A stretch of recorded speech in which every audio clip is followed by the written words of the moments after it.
All right. I think we are up and running and live for today's session.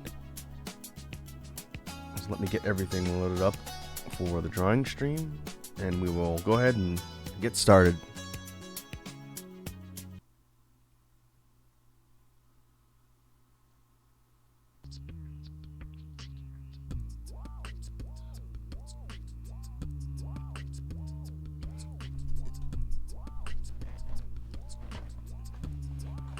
All right, we have BGM going, and we'll leave that setting where it is for now.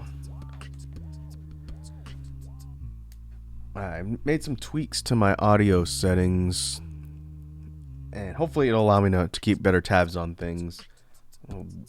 As people swing through, we'll make sure everything is set up so that it's balanced properly.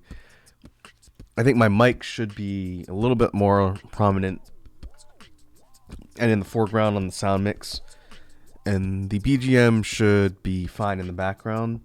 We'll see if some of the quieter tracks end up being a little bit too soft, but it should make it easier for people to hear me.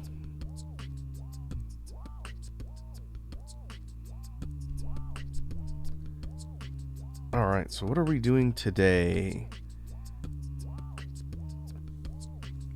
As noted from the now drawing caption up at the top, I have a notorious problem with not finishing pieces and just starting new ones and constantly moving on to the next thing.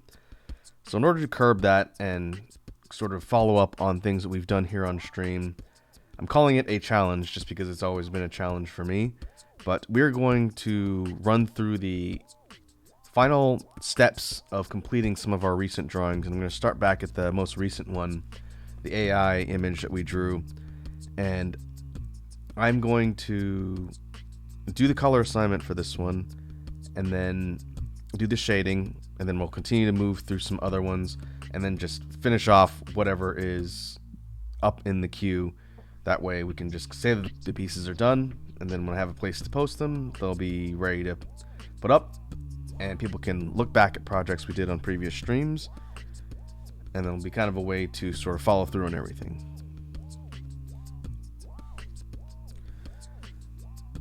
So if you remember back to the last drawing stream we did where we experimented around with AI generated images, this armored tree knight type character was what we came up with after having it spit out an image. The caption I used in the AI generation was actually Raid Shadow Legends, which is pretty funny. I'm going to put the image sample back up for reference. I need to remember to take that off when I'm done with it. But we will use that as the reference because I'm going to be trying to mimic the base color palette here. It'll probably have some creative liberties, but the overall kind of dark, metallic, and tree-like color scheme is something I think we can definitely work with. Now, first thing I'm going to do is create a base color layer. And I'm going to do something I have not done in a while. We'll see if it makes it easier for me to clean up the edges on everything.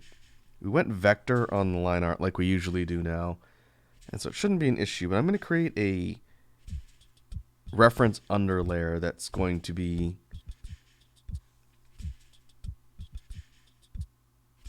sort of like a mask underneath, and we'll see if this works. I haven't done this technique in a while. And the way we do this is we take an outline, we invert it, and now we're going to pick a neutral color. Maybe we can go like for a dark green. It's not going to be too important what the color is. I'm going to completely ink in the entire area.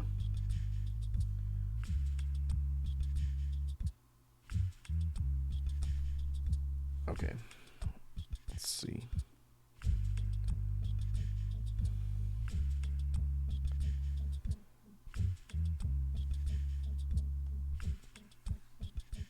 Some parts missing here.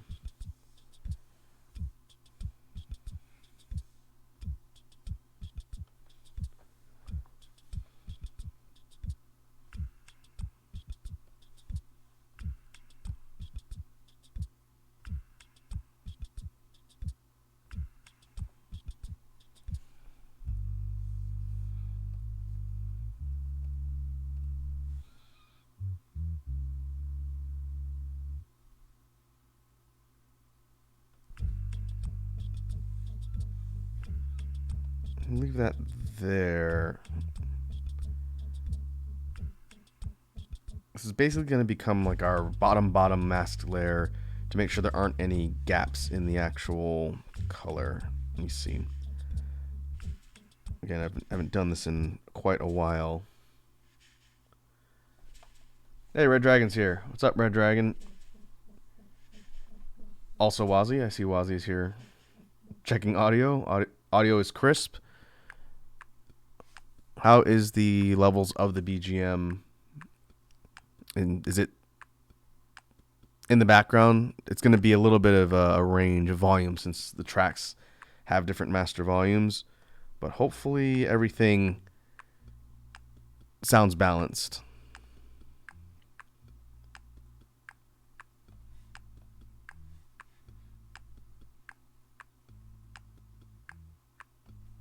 All right, I'm going to try something else here.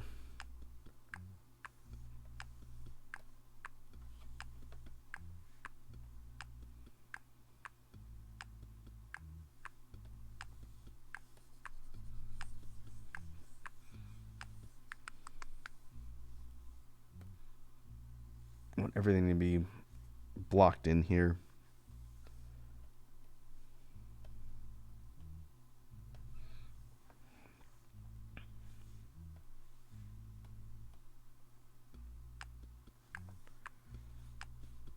Now we'll see if this allows me to do the color assignment quickly. If not, then that's fine. We can always do the color assignment the way we normally do. I'm just going to experiment around and try and do this a little bit faster than normal.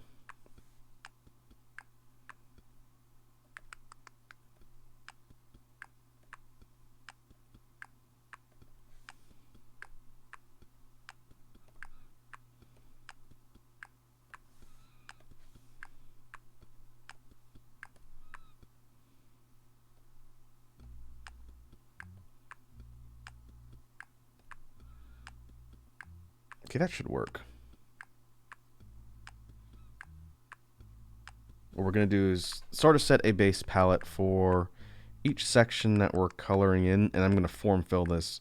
And unlike the previous instances where I'm doing this kind of manually, because we've set a base under layer, I should be able to fill things easily. We'll see. Point is to not have gaps or empty areas in the color assignment that I have to go in and clean up later.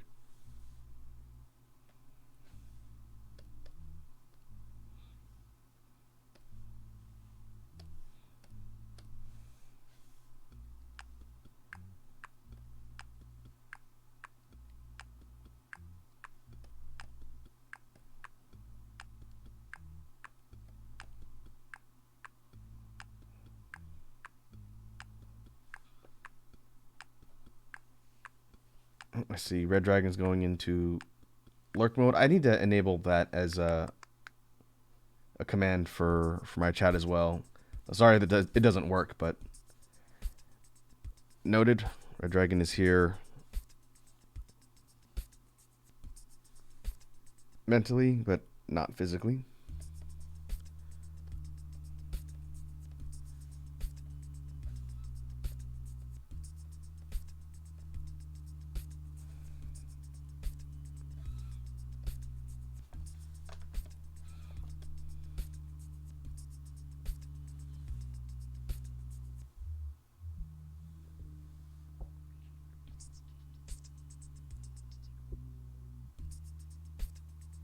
I see Iconic is here. Iconic is popping by just to say what's up. Iconic says, can't say at the moment, but dropping a host. Best of luck with everything. Much love, my dude. Take care. All right, Iconic. Thanks for popping in to say hi. I do appreciate you dropping in to say hello. So hopefully the rest of your day goes well, and I will catch you later.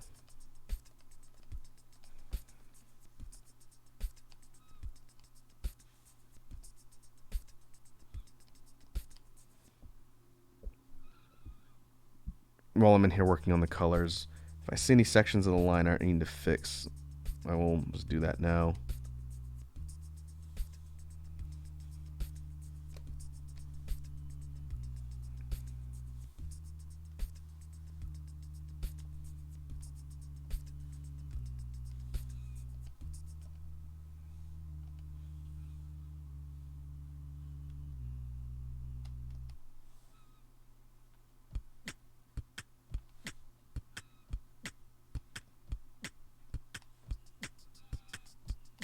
probably should have done that first. Oh well. It should be fine. And I say Iconic has redeemed a hydrate. Alright. I'm drinking my lunch. And Iconic says, I appreciate you and hope you have a great rest of your day. Thanks, dude. I'll catch you later.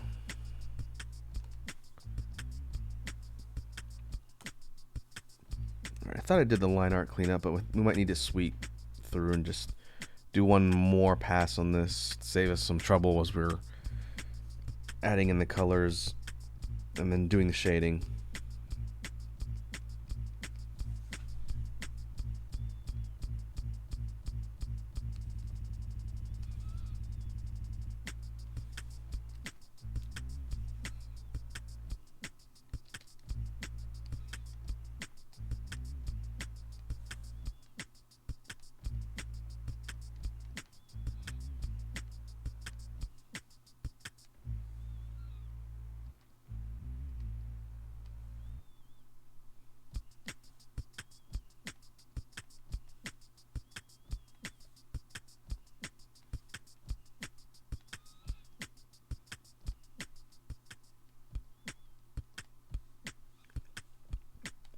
There's a lot of cleanup left to do. Maybe I didn't do this before the end of the last stream.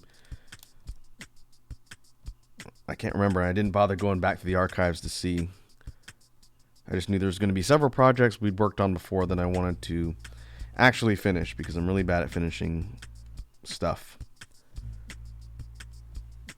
As anybody who's ever done for funsies art projects with me knows, I'm really bad at finishing individual projects before I move on to the next one. So I'm trying to get better at doing that. And once I have the Discord up and running, all the stuff that I work on and make on stream will have a permanent home that people can go and see.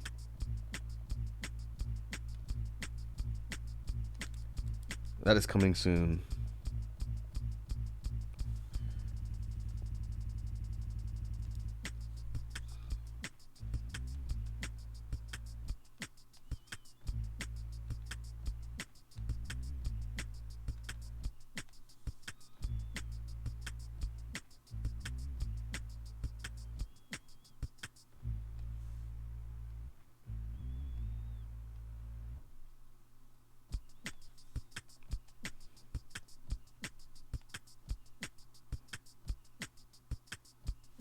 Alright, move down from the hands.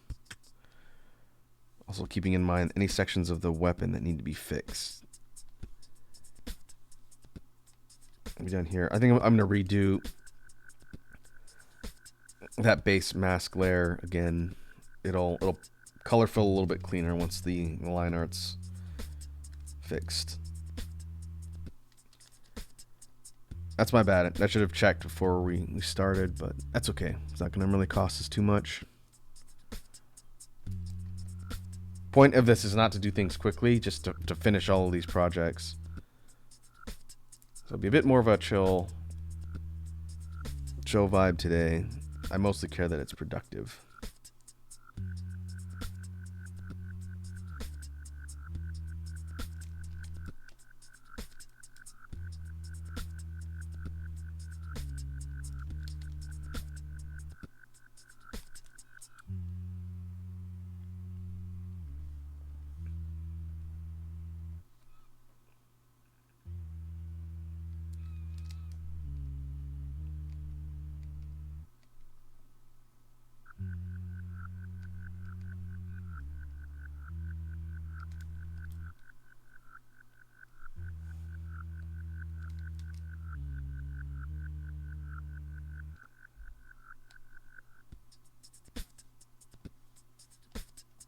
I could also do things like clean up little minor errors outside the line art as well.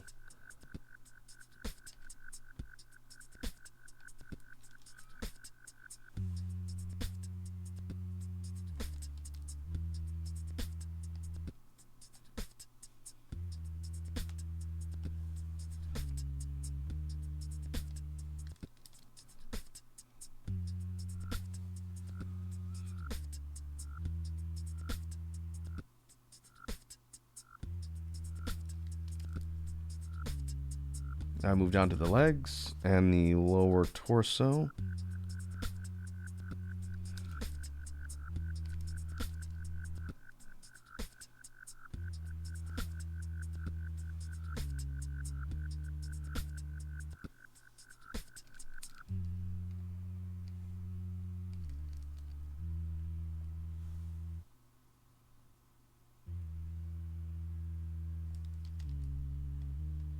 It includes this lower cloth armor garment type thing here.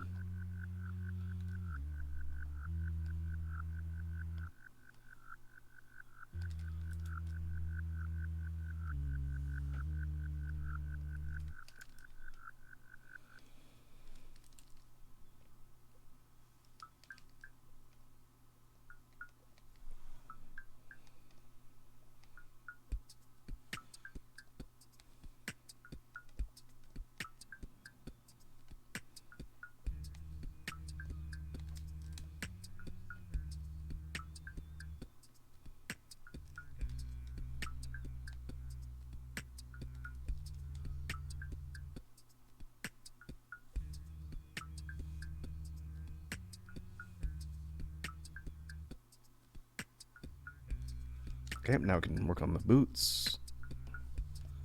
Sort of armored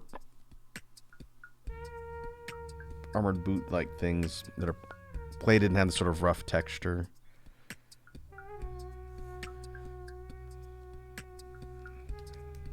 Oh, we need to really clean up this side.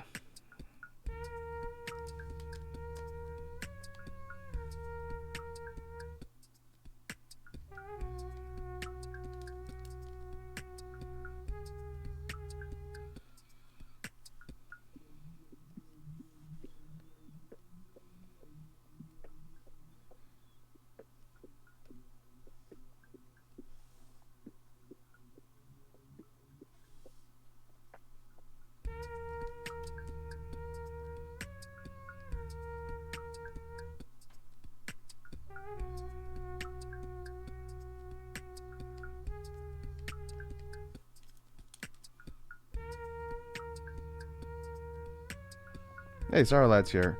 What's up, Sarlad? How are you doing this afternoon, evening, morning? No, for you it's more the evening. How's your weekend been?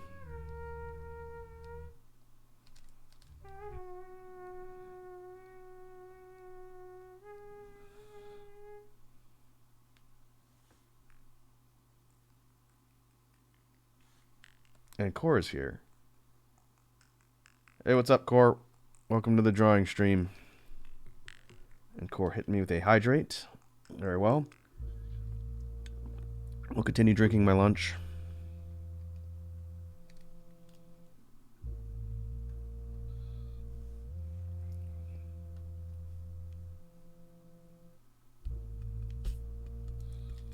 What I'm doing here is doing a real quick cleanup on this line art from our old Tree Knight from AI drawing stream, and then we're going to color this sucker.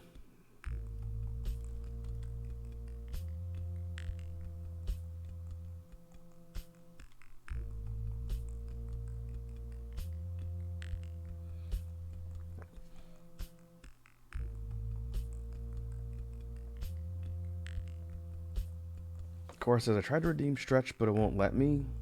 And then Sourloud redeemed a Stretch. Oh, I wonder if there was a cooldown. Let me clear out the request queue and we'll see if that works. I can't remember what cooldown I put on Stretch one. We'll do this.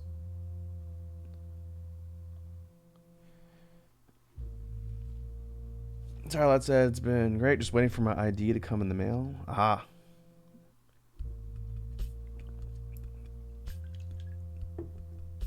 Edward says, is this drawing brought to me by Raid Shadow Legends?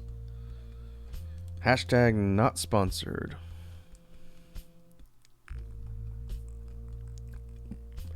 But the drawing itself was brought to us by Raid Shadow Legends technically, because that was the caption I used to generate the image.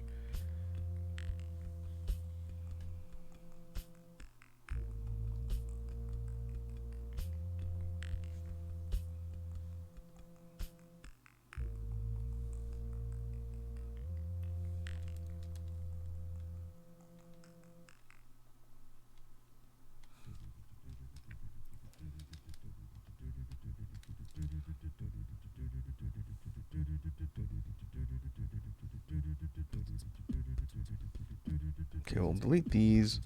I'm going to create that base under layer again in a sec here. And we'll see if that makes it easier for me to form fill stuff. Core asks, Sourlad, how long you've been waiting? Sourlad said, just got approved yesterday, so I'm waiting 4 to 7 days. Is that like a driver's license? Or like a passport?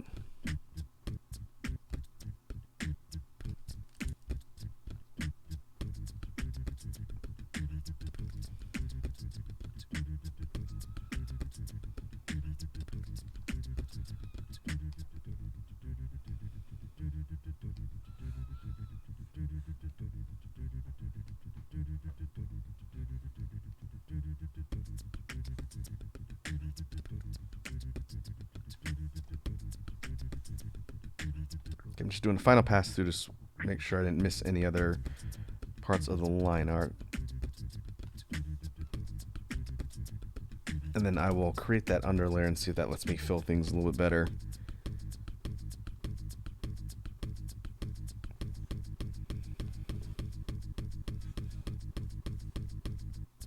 So that said regular ID card. I see. Well, hopefully that process goes smoothly, and you don't have to go to places like a DMV, also known as purgatory.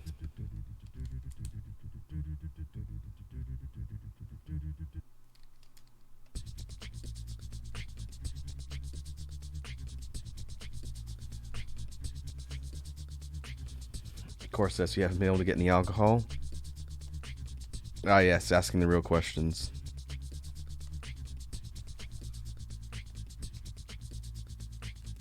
Alright, let's do this. I'm going to create a base under layer and then duplicate that and try and see if we can form fill that to get the color assignment on this weird tree knight. Of course, says that looks cool as heck. Oh, thanks. I think we did a good job of coming up with the ideas for this one last time. Again, the point of today's stream is to revisit some old projects I said I was going to finish and just never actually did because I didn't have time. And so we're going to do that today and try and come out the other end with a bunch of fully realized, colored, shaded images.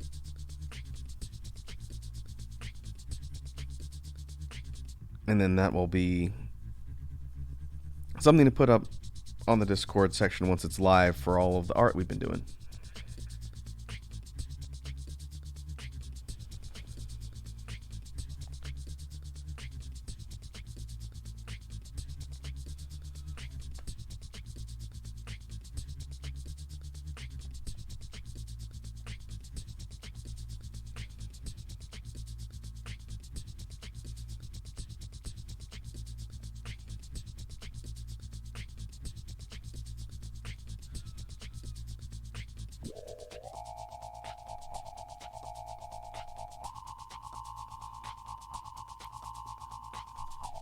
Starlight said, I'm not old enough, I just need it for a job.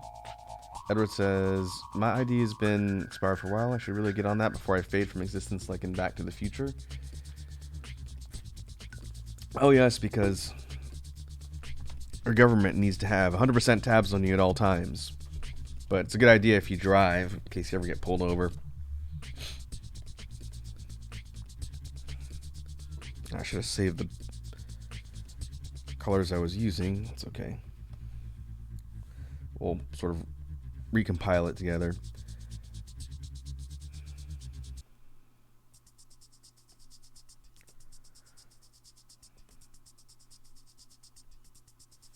Well, kind of a mix of lighter and darker greens, since again it's supposed to be like a tree night.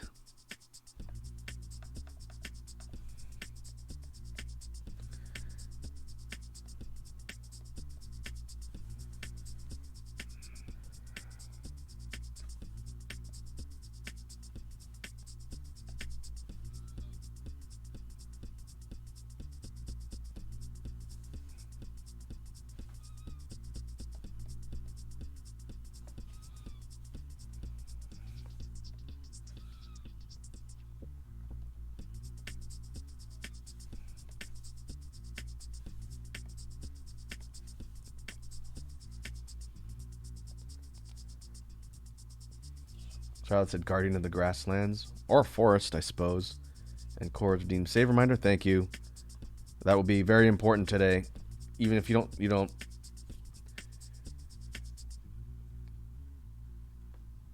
spend it on a redeem every time. If you just yell at me in chat to save every once in a while, then I'll make sure I don't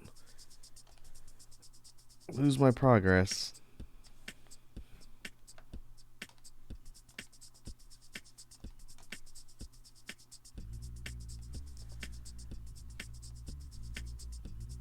Core says, gotta love Twitch Mobile. Spend 100 space honey for the price of $2.90.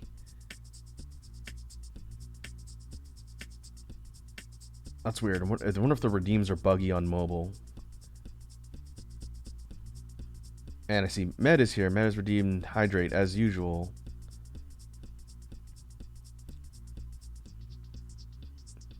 What's up, Med? Welcome to the art stream where we try and actually complete something for once. I hope your day's going well.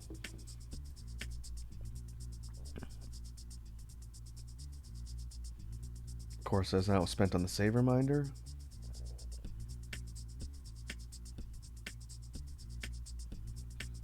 Okay, well, let me know if it's being weird. I can try and see if there's anything on my end I can do if I need to refund points. And Red Dragon is redeemed. Small Raku. All right. You asked for it.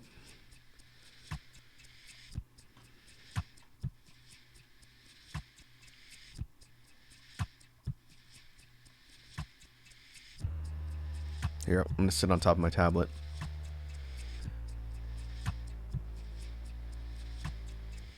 And the timer's up. We'll see how long before I remember to turn it off.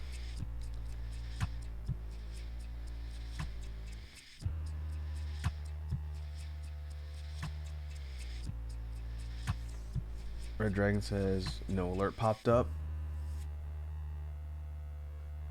You're talking about for the stream?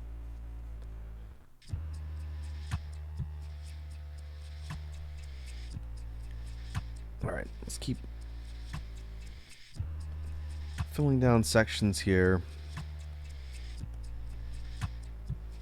I'll go later here.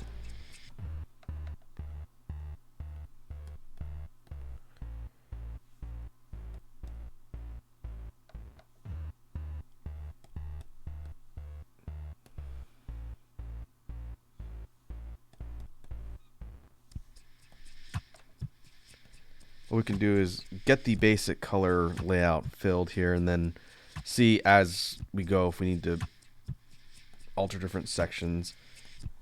Mostly what's going to make it interesting is the fact that the texturing is not symmetrical.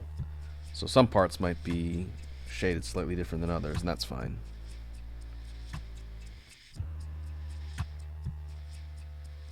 Oh, Red Dragon says, no alert popped up for the channel points. That's weird. I could see your redeems. But, oh, so it's not telling you when you get channel points. That's weird. I've never had that problem on the computer, but if you're using Twitch on mobile, I don't know how Twitch on mobile works. I never use it. I know Core was saying it's kind of weird with the points.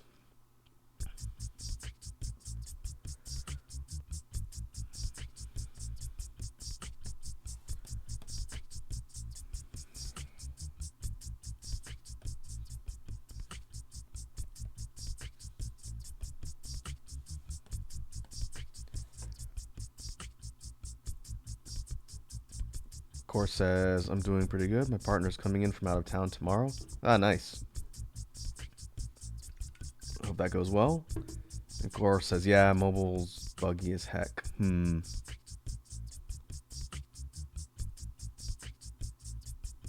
says, for me, it works normally. Core says, trying to say as many swears so Doc can fully read my comments without issue. Don't worry about that, Core. Write whatever you want. I'm usually attentive enough that I can pay attention to what people say. You shouldn't have to censor yourself just because I don't swear on stream. Don't worry about that. Write whatever you want, as long as it's, not inappropriate. You don't have to worry about swearing, though.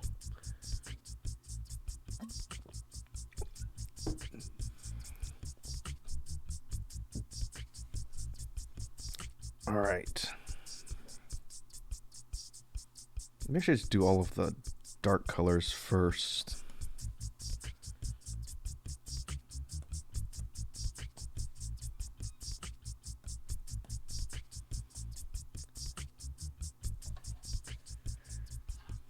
Of course, it's not. It's like a challenge. All right. Well, I'm just saying, don't feel like you have to do anything differently just for me.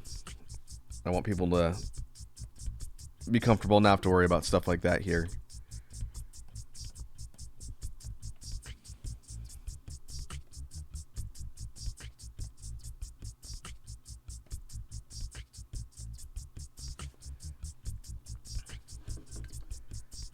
Sarala says, "You guys heard about the Discord glitch that bans anyone that changes their profile?"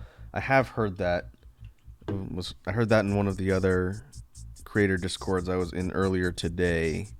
I've never seen it because I hardly ever do anything to my profile. But apparently that's a thing now, so just be careful until it's updated or patched. Don't change your profile. Even your profile image, this is what I saw people talking about, which is weird. Discord's usually good about not being super buggy with stuff like that, but good note for people just to be careful.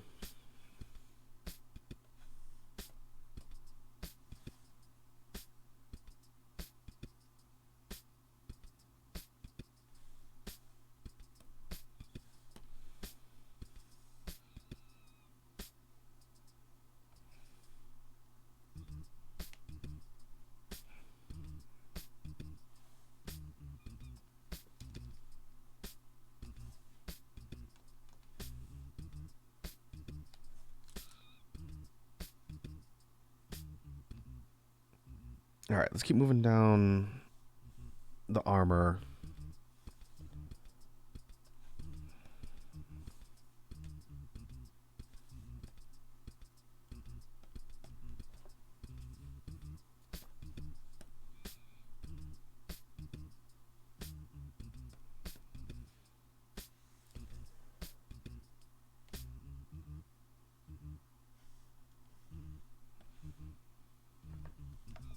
Oh, this color.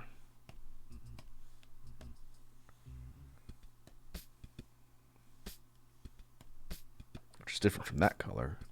I think I want to do something different for the cloth parts here.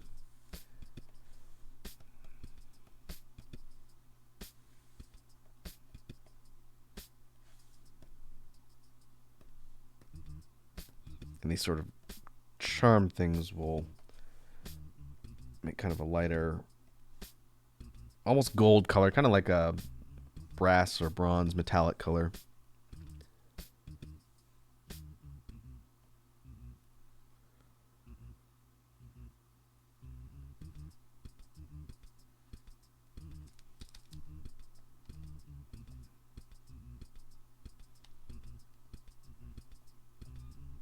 Clean that up.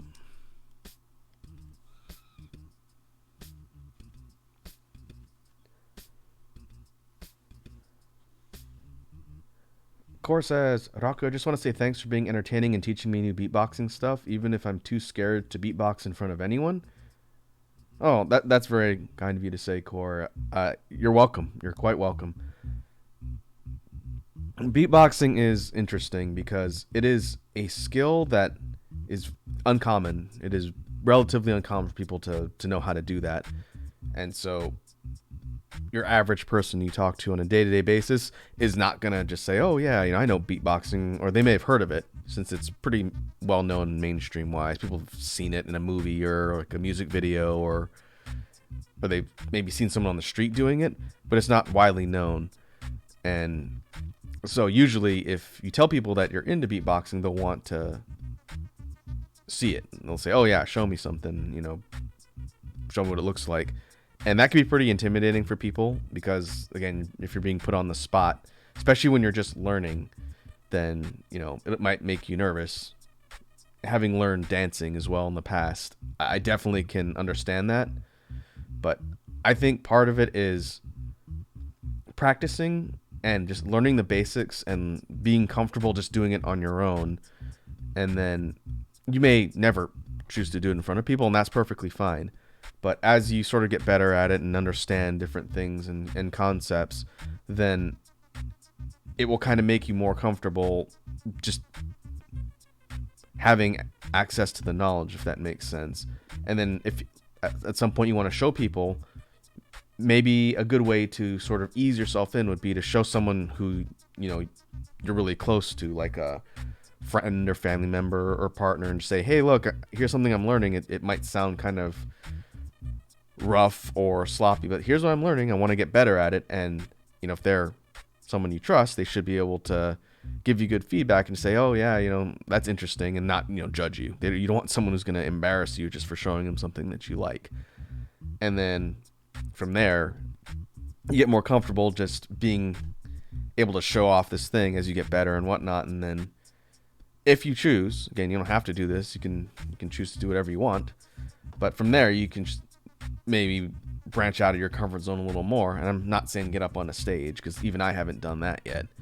But when it comes to meeting people you don't know as well, and they say, oh, here's my friend Core, for example, they know how to beatbox. And if you're comfortable enough, you can say, oh yeah, here's something that I know how to do. And it does not take much to impress people when it comes to beatboxing, because again, not many people have seen it live in person before. So it's just kind of a comfort thing. But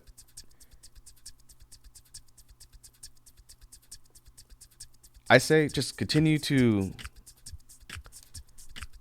do it if it is fun and interesting to you, and do it for yourself, and then decide what you want to do with that knowledge later.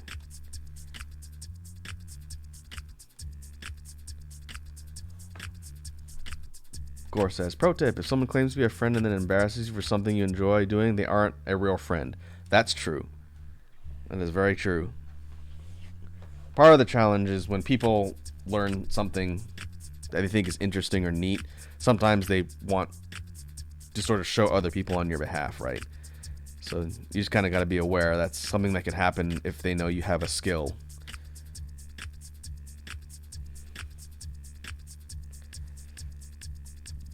But at the same time, I can understand not wanting to go just walking around freely saying, hey, I know how to do this thing. It's really more a matter of what it means to you. Because again, I could go out everywhere and just say, hey, I'm a beatboxer, and I guarantee you there's a really high chance I'm going to run into someone who's much better than me and who can absolutely destroy me. And the point isn't to show off. The point is just I like doing it.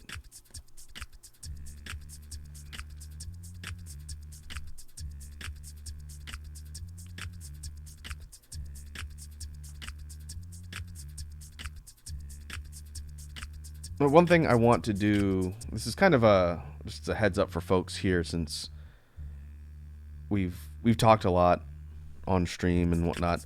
When I eventually get the Discord set up, one thing I've already designated, I haven't done anything with it, but it's a designated section, would be a place for people to get on like a voice call, and if they want to just practice beatboxing or whatnot, specifically for beatboxing, it's kind of like an open jam forum section of the Discord.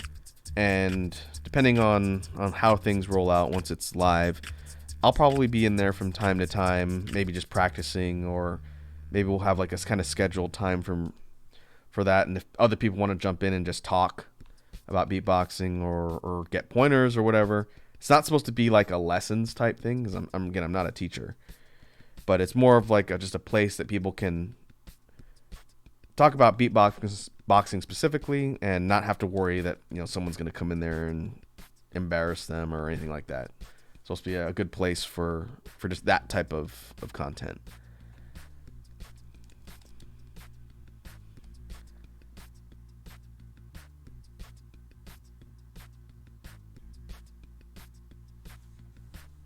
Alright, I'm going to clean up some sections of the weapon here. I need to figure out how I want to do the coloring on the sort of vine swords here. Of course, as part of the problem with having ADHD is the back of your brain collects knowledge and skills, and the front of your brain is how you perform said skills and knowledge. ADD separates those parts of your brain like a meat cleaver, making it harder to perform, which is why I don't like to perform those skills I've learned. I see. That makes sense. I think, again, I can't speak for people who have ADHD. As far as I know, I've never been diagnosed with it. So I can't really speak from like a medical or clinical perspective. But I would say for any sort of skill that requires you to sort of create a knowledge bank of information and then draw from that knowledge bank if you want to actually apply it. And so performing based skills could be one of them. Anything technical, anything specific that's going to require you to have procedural or some sort of kind of progression of things that you need to do in order to perform that task, whatever it is, and not something you can just do without thinking, like breathing or walking and chewing gum at the same time. I would say, based on my experience for beatboxing specifically, part of the skill set and learning is understanding basics and how to do things to the point where you don't have to think about them. And I understand that's really easy to say, but there's a lot of skills that work that way depending on, the level of mental and physical demand they take. But I think for a lot of the pros in the scene that do beatboxing, they understand the basics, so they don't have to think about them. So when they're thinking about, how do I do this snare or this this snare or this specific sound or this technique, they've done it so much that they don't have to think about it. Instead, what they're thinking about is, what do I want to put into this sound set? So it's kind of like, I'm trying to think of another skill.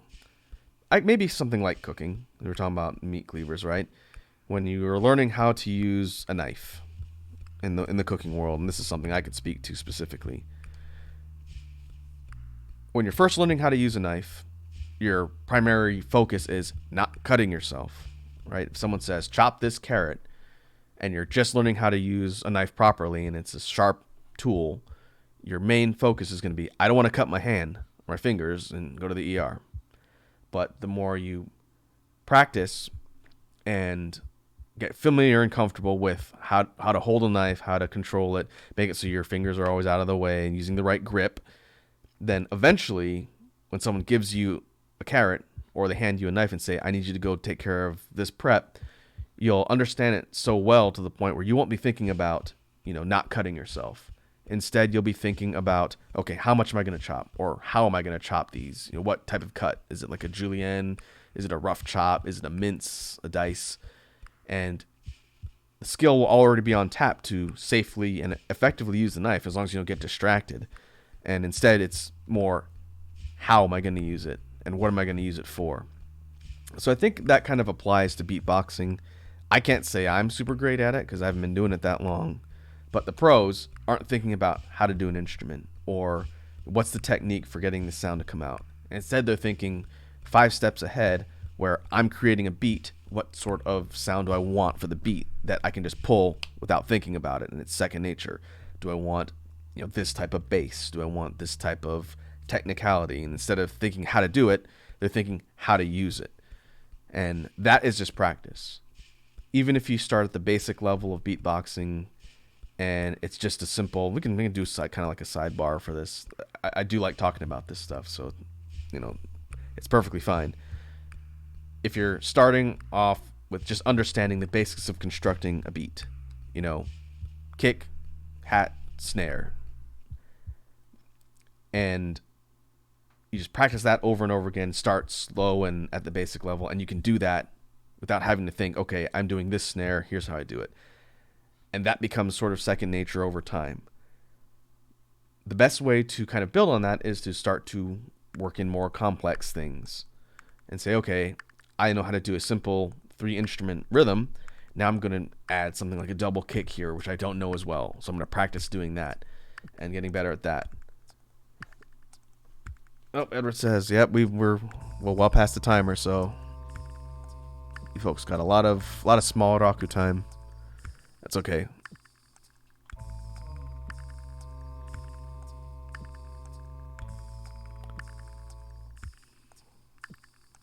We're not keeping track. But yeah, I guess the whole point of the discussion, to Core's point, is like any other type of skill, learning to walk before you can run sort of allows you to get comfortable at something to the point where you don't have to think about it as much. Instead of thinking about how you're going to do the skill, you're thinking about what you're going to do with it. And that's just something that comes at practice. And I'd be willing to bet people who get to that point become a lot more comfortable just showing other people their skill.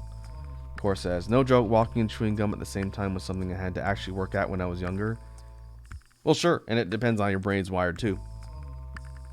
You know, not everyone is going to process things the same way, which is definitely understandable. But again, I would say the knowledge is yours to do with whatever you want with, and use it however you want. I would never tell someone if they're going to learn beatboxing, they have to become a performer, or they've got to become, you know, a professional musician or something like that. Just do it if you think it's fun, and if it's not, then don't worry about it.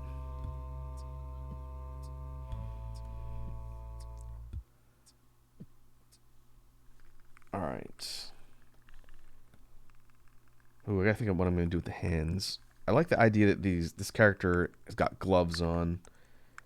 Probably not gonna be any real skin showing, 'cause we don't even know if this character's human or not, or like a literal tree. So this kind of color for the gloves, maybe a little lighter. Of course, says we got a lot of small Raku time. Nothing wrong with that.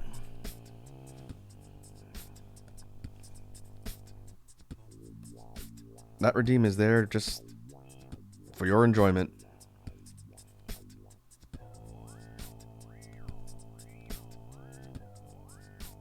Okay, we'll come back to the weapons. I'm not exactly sure what I'm going to do with those.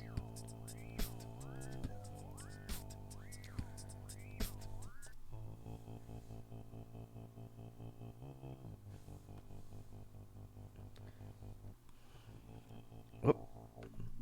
And we'll do a progress check save. For the original reference image, which is in the lower left of the stream here, this sort of cloth like garment is two-toned in the render. I think it's partly just the way it generated, but I like the idea that it's two sort of layers. And so for this other layer, maybe we can make it a little more distinct in color. I don't want to just go green for everything. So maybe we can go like a greenish blue to set it apart.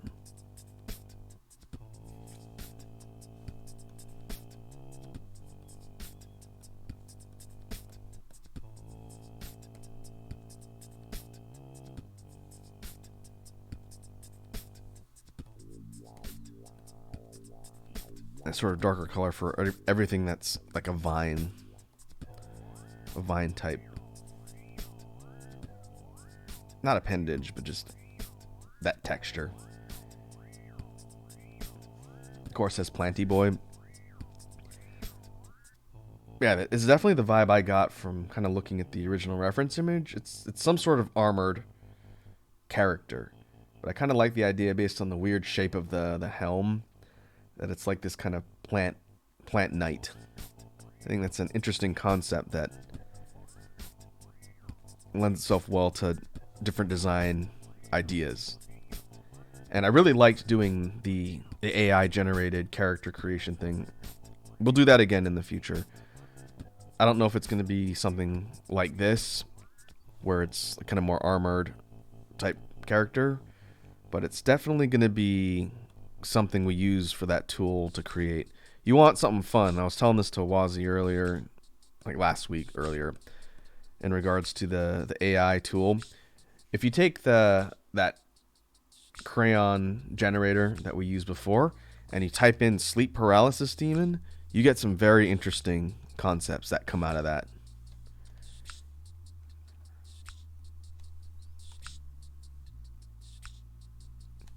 Maybe when we get closer to Halloween, we can mess around with creating some creatures and characters based on that parameter, because it spits out some really nutty things that look really cool.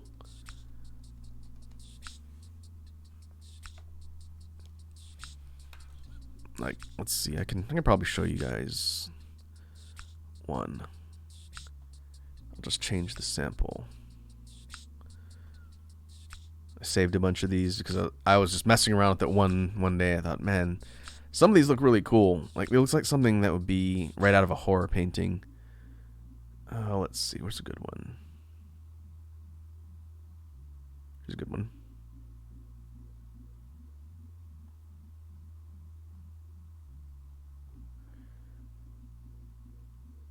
That was created with an AI.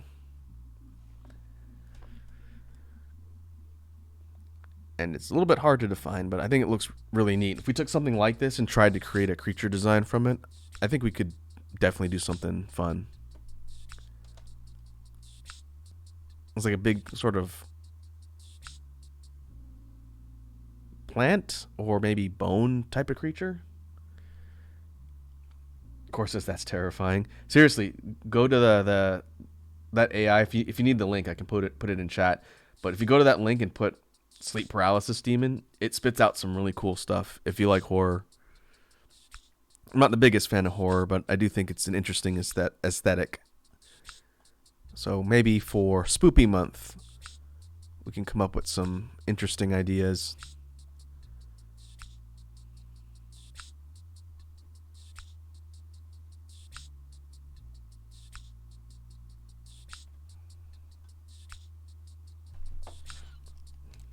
All right, let's work on the boots, and then we're gonna do the weapons.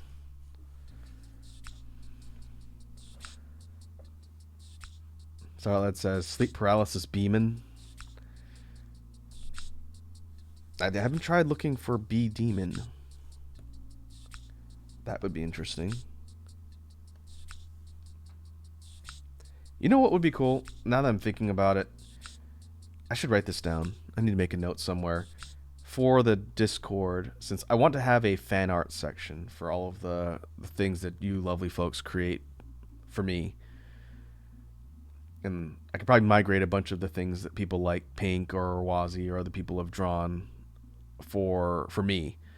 I also think it'd be cool to have like an AI generated section of the Discord where people can put things they make. I'm gonna have to put some specific parameters on that. You know, it's got to be relatively safe for work, like nothing really explicit or inappropriate.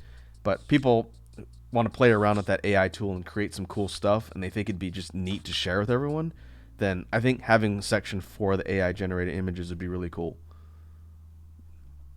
because we can also take things from that section, and if we want to turn it into like a theme for drawings or use it for something else, then it's there as sort of a reference. So that's one thing I hadn't really thought about, but I think it might be a cool feature that everyone in the community can sort of contribute to, and we can see what kind of content comes out of it.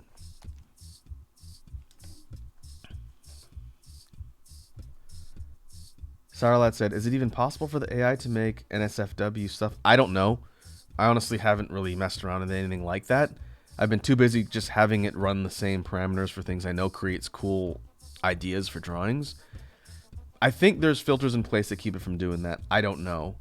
Um, I haven't really tested it. It's not really the point. Like, I don't. If you put in some not safe for work terms, I don't know if it is restricted from doing that and it will just error out or won't actually generate stuff. I don't know. But the point isn't to use it for something like that. I guarantee you someone out there is coding a tool that can create things like that on the fly using commands. In fact, I'm surprised it doesn't exist already.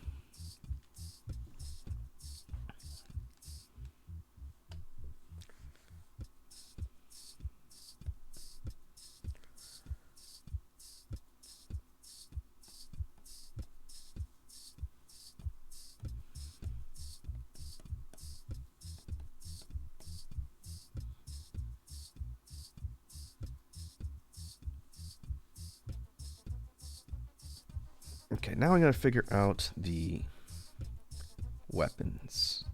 I kind of like the idea of kind of a dark, almost dried tree bark looking texture on the hilt and guard for the weapon.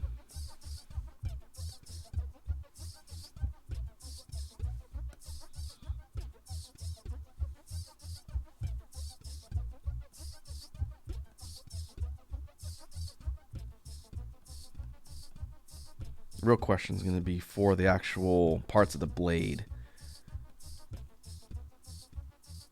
So it's kind of like sharp blades of grass or vines that are kind of twisted together, and each of these individual tendrils, you can see with my cursor here, would have like a sharp edge to it, which is why it's an actual weapon. So it's not supposed to be soft or kind of light.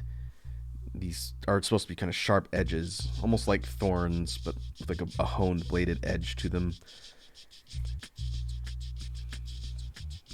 I thought about making them, maybe you can go like kind of a burnt orange. I don't want to go red because that's going to kind of directly clash with everything, but maybe like a red orange, like thorns on a plant.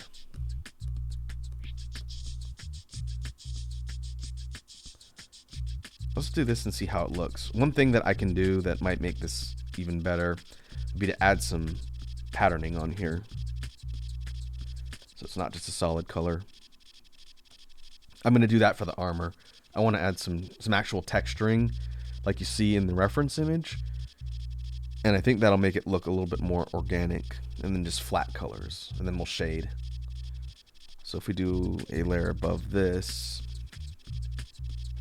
or if we did some maybe more like a magenta color.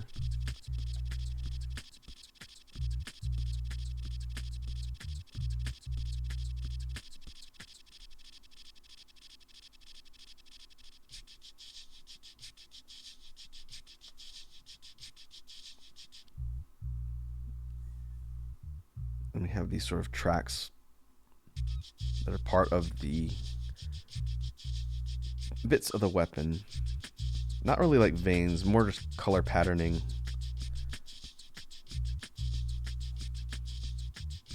Like that.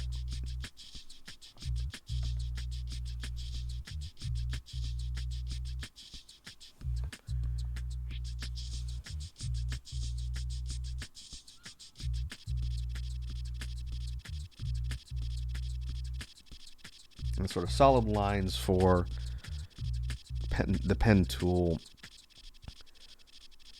Make it pretty clean for the texturing. I do like the way that looks.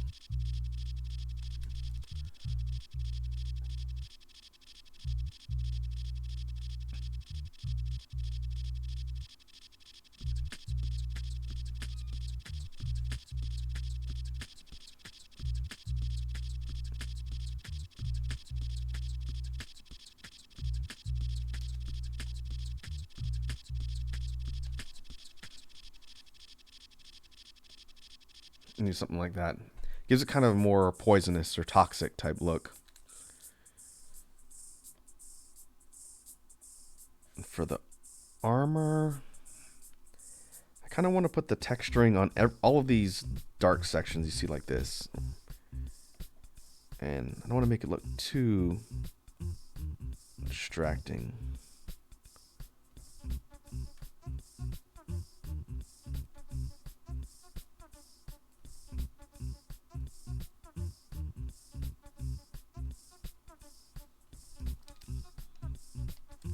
It's more like color accents.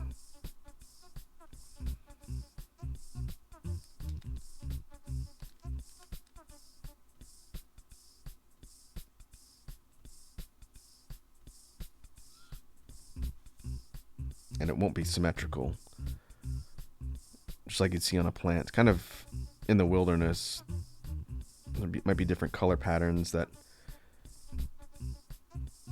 are just kind of randomly all over the place as like a decoration or coloring.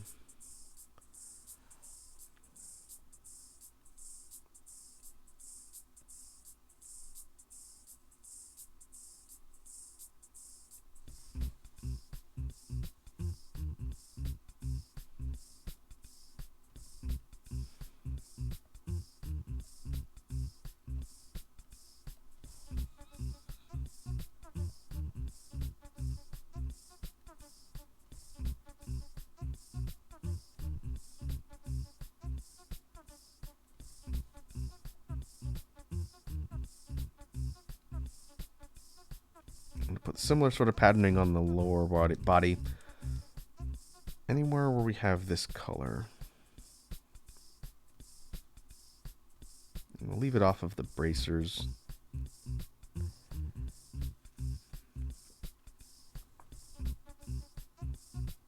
We can add it down here.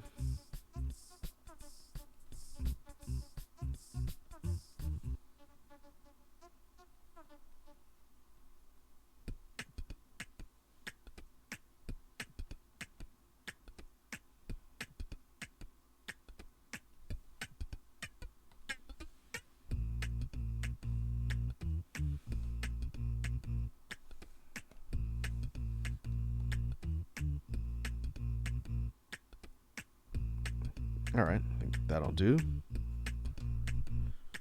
Let's save this. And then we'll zoom out and take a look at the color scheme for this thing. See if there's anything else we want to add before we move on to shading.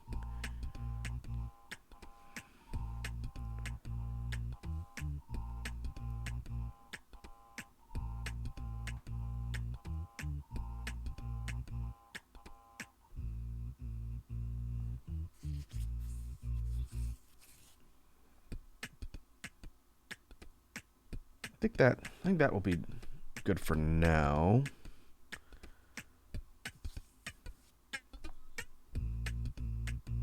I don't see any sections that look like they might be glaringly missing any color. So we'll go ahead and create another layer above this. Create a clip mask for it. And now, just like we've done on all of the other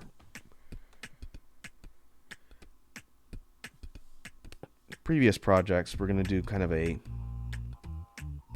quick pass with the pencil tool to rough in all of the shadows and sections, and then we'll go in and do a final sweep to clean up.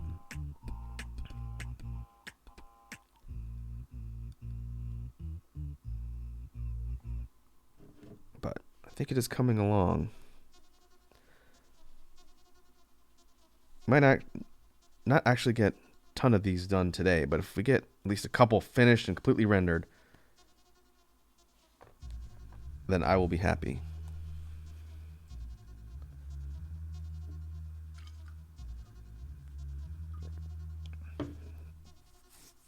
Cora says to Sour, how you mod on Wazi and Raku streams, truly a god amongst mods, an inspiration to all mods. Sour Lad does good work for us. I'm not going to speak for Wazi, but she has said so herself that she greatly appreciates Sour Lad's efforts in helping her on her streams. And I agree. I think it is fantastic to have people that can help keep an eye on things. One thing, it doesn't happen often, so I'll try and remember next time it happens, but we do now have a shout out command for people when they raid. And I forgot when we had that big one from Wazi last week. I was not expecting it. But next time we get a raid from someone, we can test the shout out command and make sure we can properly give credit to folks that are nice enough to come and hang out.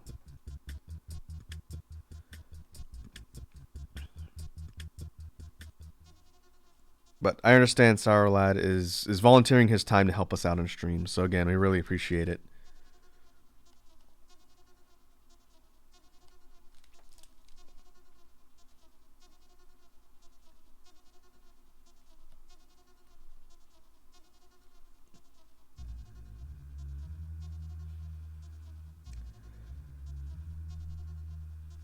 It's kind of why I try and schedule my streams outside of the times when other people I know are live. Not just Wazi, but for other people I know as well. Because I don't want people to have to divide their attention or feel like they need to divide their attention. And for people like Sour who mods, if I'm live and Wazi's live, I always have said in the past, if you have to choose a stream to go and mod, go to hers because hers are more busy than mine. There's more crewmates that are always talking and just more things to keep an eye on. But I really do try and not have things overlap. That way people don't have to worry about that. Because it's a volunteer job. You shouldn't feel like you need to go and mod for X person or make sure if X or Y person's live, you always have to mod. Until we start paying you by the hour, Just help out when you can, and that's all that's necessary.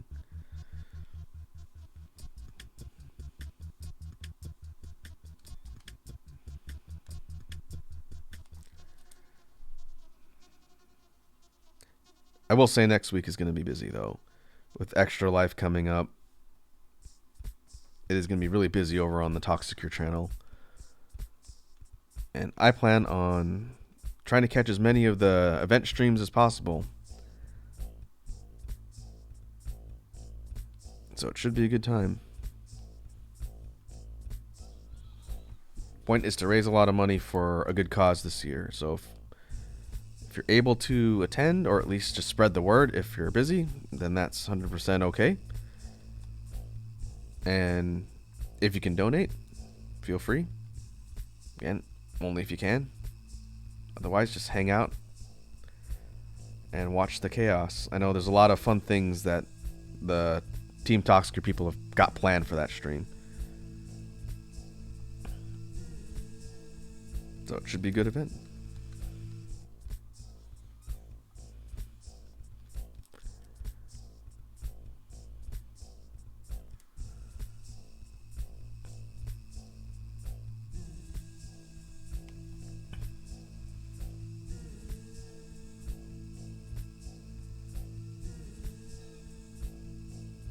Alright, I'm going to try and shade this stuff in sections so I'm not constantly changing colors in between all these parts.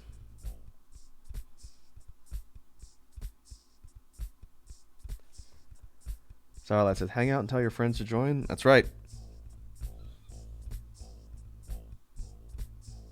If you know anyone who likes rowdy gaming shenanigans, then by all means let them know about the event that's going on next week. And if they don't know Wazzy or the crew or the rest of the team, then it's a good time to introduce them.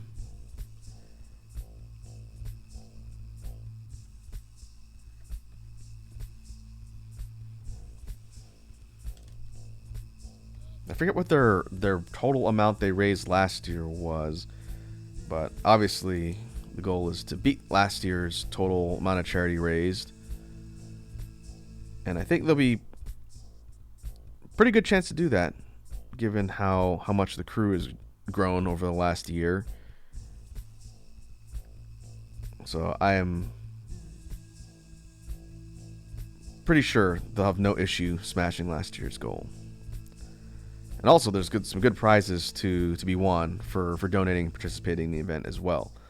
So if you folks want some of the interesting rewards and cool stuff, that's another reason to come and hang out.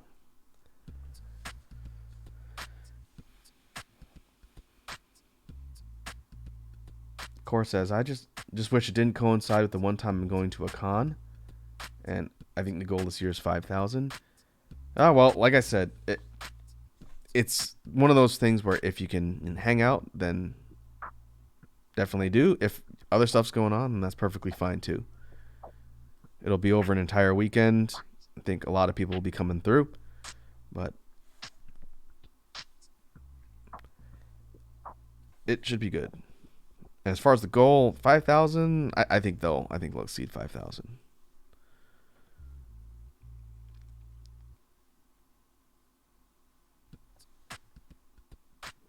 I think they'll definitely have a lot of generous people that want to, again, support a good cause.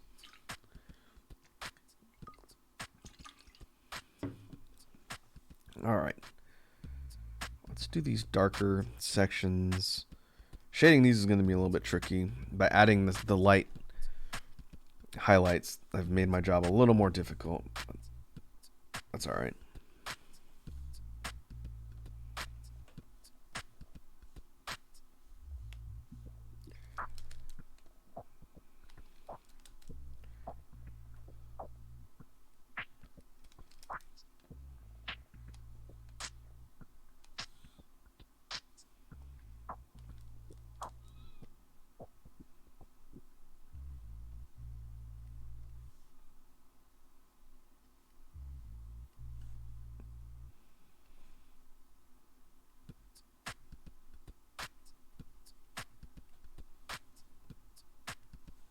we'll just sort of make sure we're not overlapping with the colored highlights.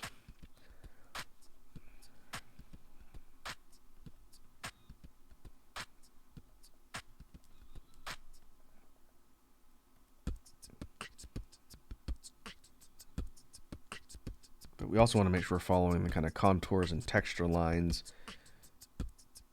of the different pieces.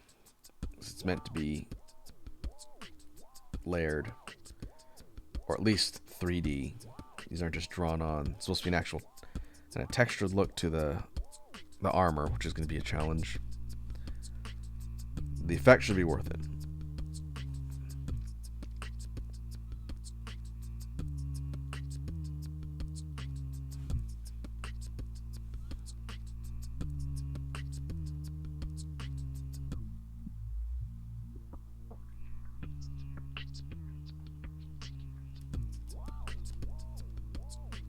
Again, we're doing a rough pass with the pencil tool here. And then I'm going to go in and clean it up once I've put all of the lines where they need to be and the sections are colored or shaded.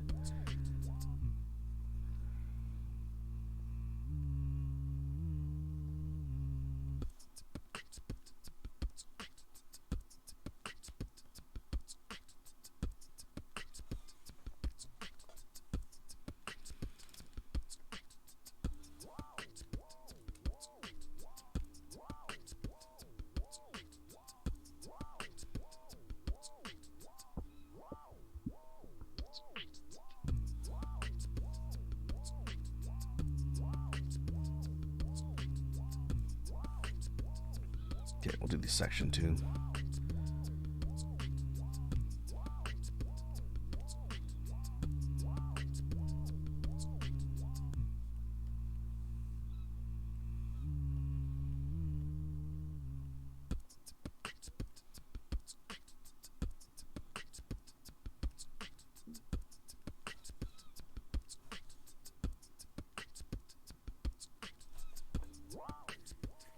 I think that'll work. We can go ahead and clean up the edges as necessary. Just want to work quickly and efficiently.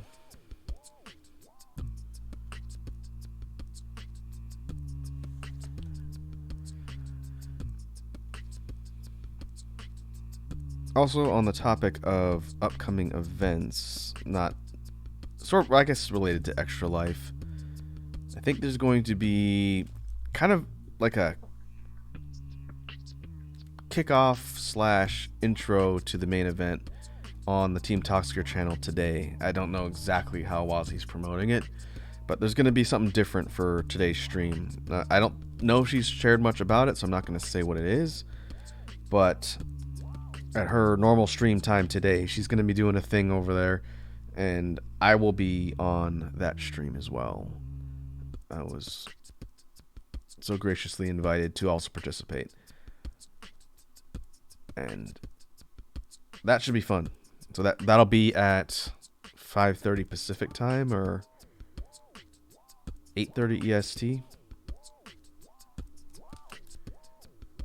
which means I need to wrap this stream up by around 4 in order to get set up, and then I'll be over there on that one. And I will mention that again when we wrap up.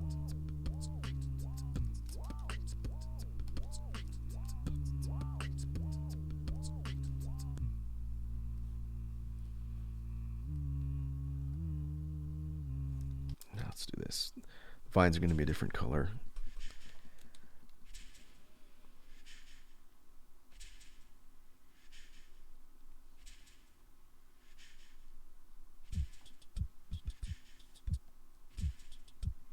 Even if we just complete this one drawing, since this one's a little more complex than some of the others, that's fine.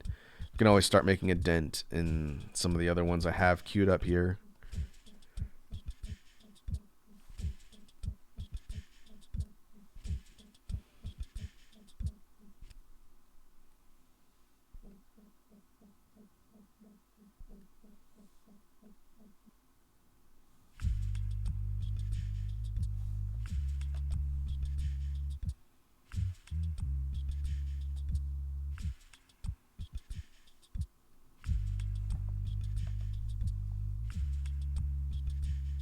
Okay, let's do the lighter sections.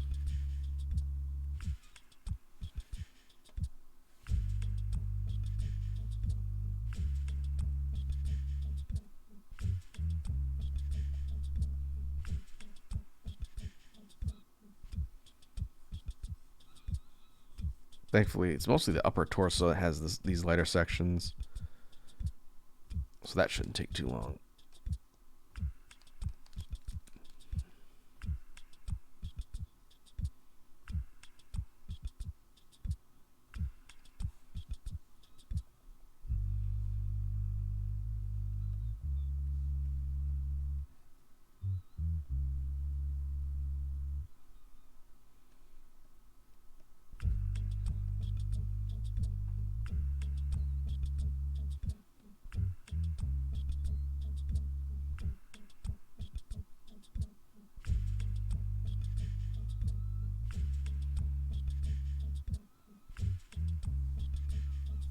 Neck piece. I don't have to worry too much about this part, but then it's also connected sort of to the torso. I see this as sort of like a thing sitting on top. Not really a collar. There's got to be a name for that in armor pieces. Basically, the thing that protects the neck, the upper part of the shoulders.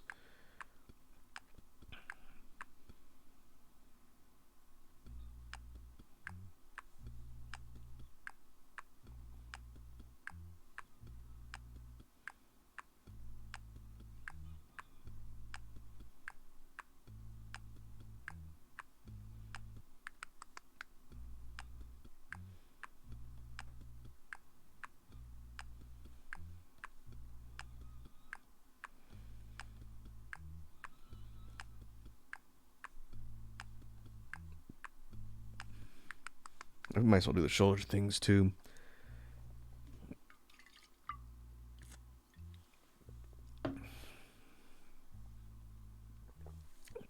These are probably the most metallic parts of the whole drawing. Oh, that's too dark. There you go.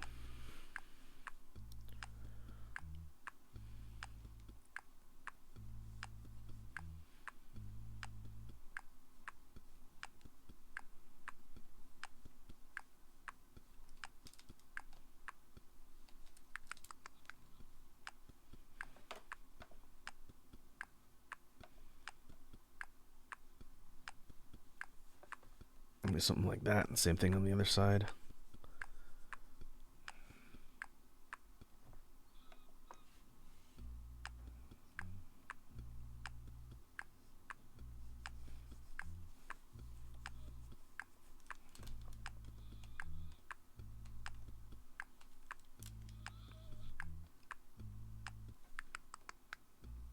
All right, now go back to these lighter green sections.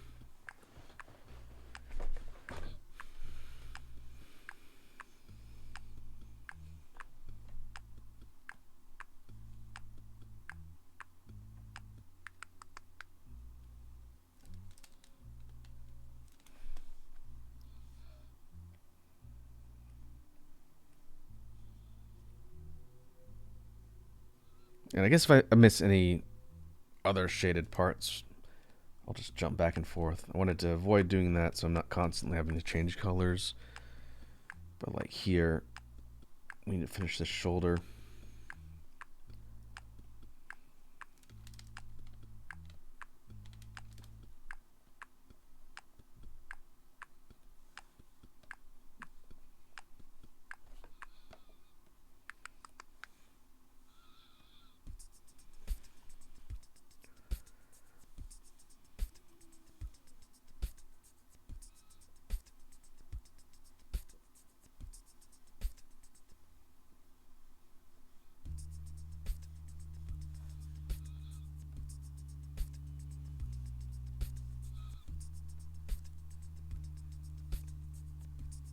Is that it? That's it for the lighter sections. It's mostly in the torso and arms. We could do this color next.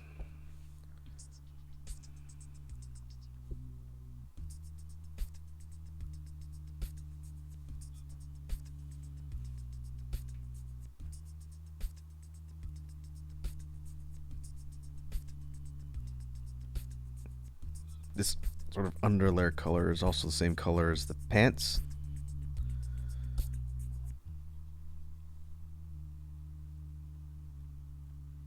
Kind of more of a fatigues type look.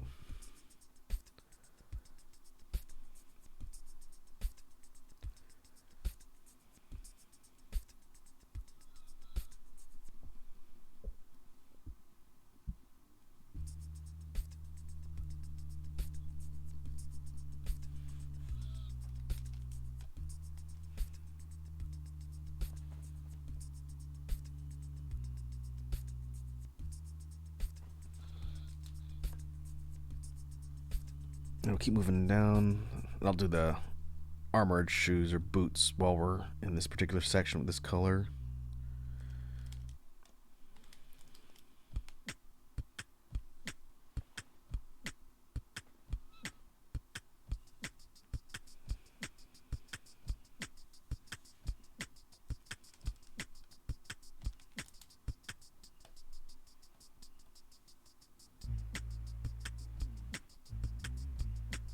Places like this part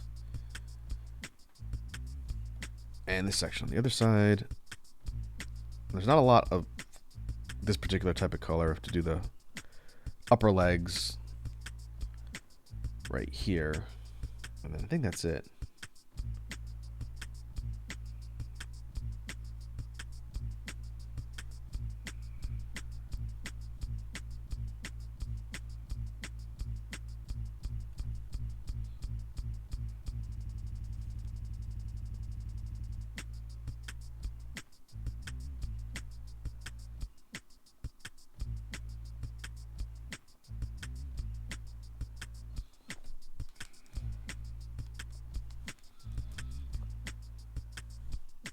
It does make it a little bit tricky because I have to sort of shade and highlight around these vine things that are wrapped around the legs and not kind of ignore where they fall.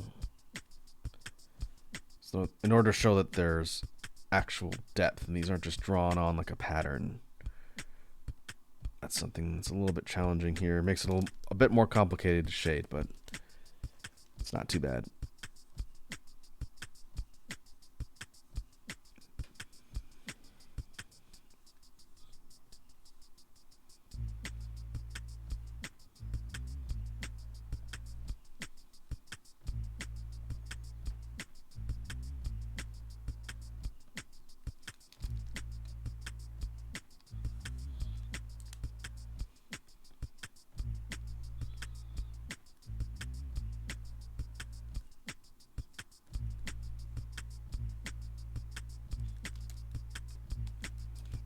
Alright, that looks good. Guess we'll do the vines.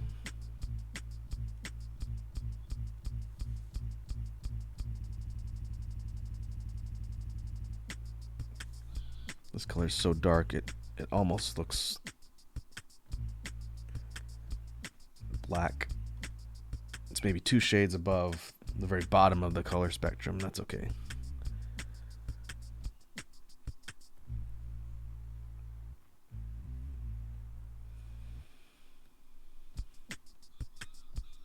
Let's make sure the shadow lines match up.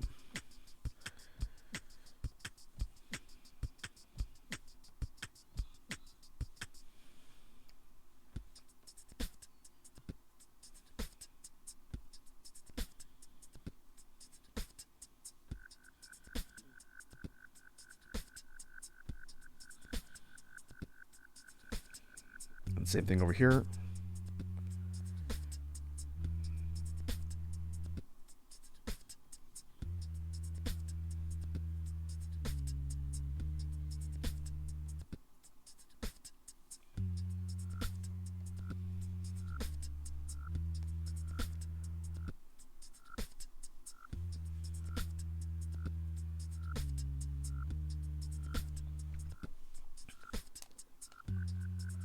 Core also says don't forget to save. Thank you.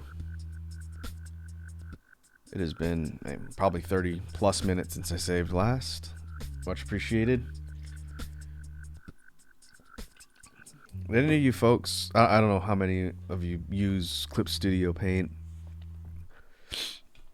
But did anybody else see the whole hubbub on Twitter last week about the Clip Studio devs talking about how they're changing their model from a standalone buy it forever type thing to a subscription based model in the next iteration?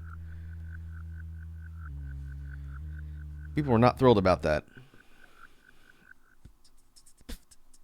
Oh, it's a little bit too dark. Let's go.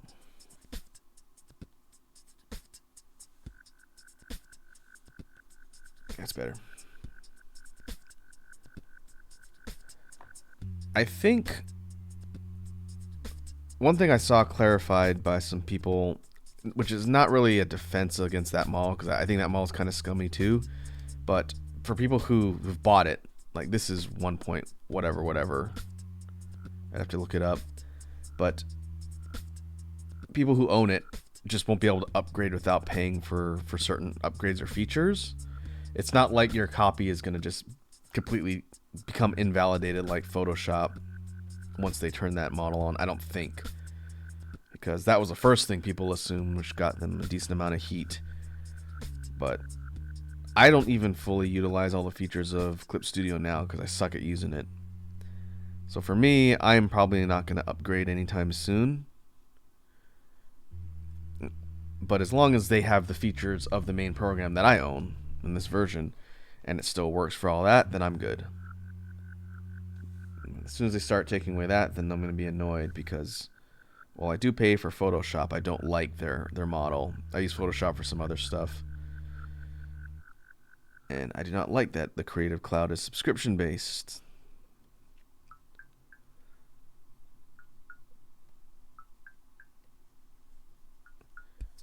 But the main difference with Photoshop is buying the full program back when you could. I don't know if you can anymore, but the full version of the program was like $1,200. Or maybe it was like $1,000 or so for just the program, and the Adobe Suite is like, I don't know, 16 or 1700. I don't know what it is now, but some sort of stupid high price, and that sucks. People that are hobbyists when it comes to art don't really have that kind of money to just throw around on software, which is why Clip Studio was a really good alternative because it was less than $100. Core says, me watching an artist like Raku or Wazi draw something, you're like, damn, you drew that? Oh, that's very kind of you, Core. I don't consider myself that good of an artist. Digital art is not my main choice of style. I'm a pencil and paper artist. So these drawing streams and exercises with all of you is kind of my way to learn how to be better.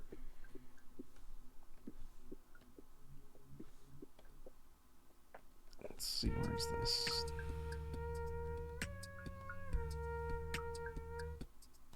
Okay.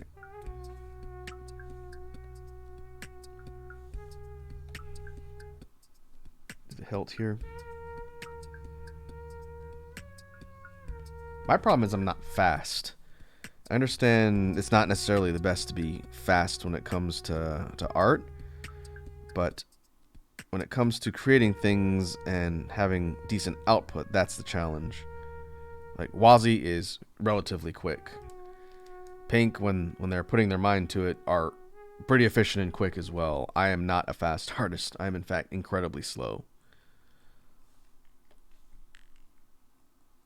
At least for this type of drawing type. Some of the other stuff that I do that you folks haven't seen on stream, I'm a lot more efficient at, but for drawing, inking, shading stuff, I wish I was a lot faster. Because then we could get more stuff completed, and I wouldn't have to do a stream dedicated to completing my projects.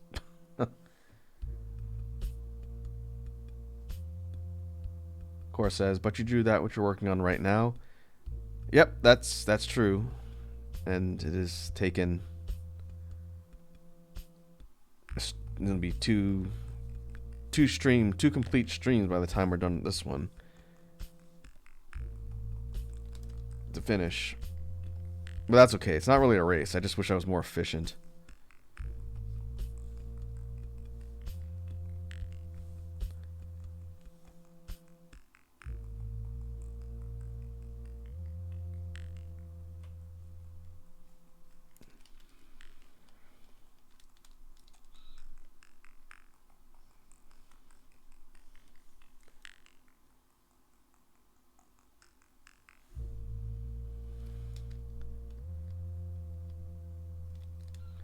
Core says, I mean, you know what they say, you can't rush perfection.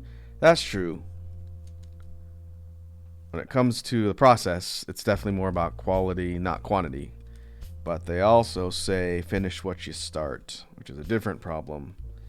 And if I was faster, I wouldn't have quite as much trouble finishing when I start.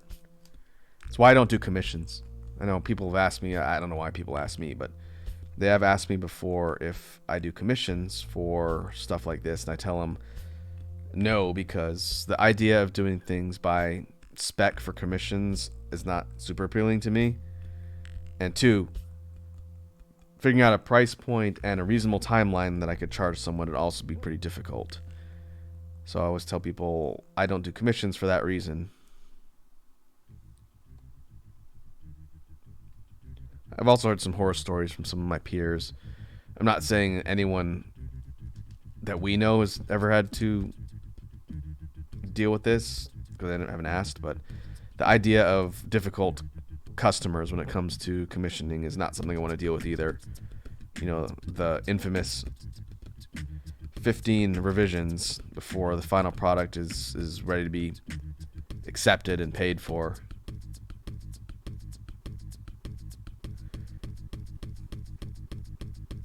That whole potential headache is just not really something I want to deal with when it comes to art.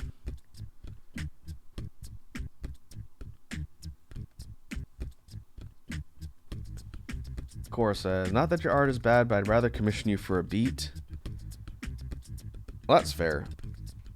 The reason why I don't have just regular beat commissions as an open thing is kind of that similar difficulty when it comes to nailing down specifics.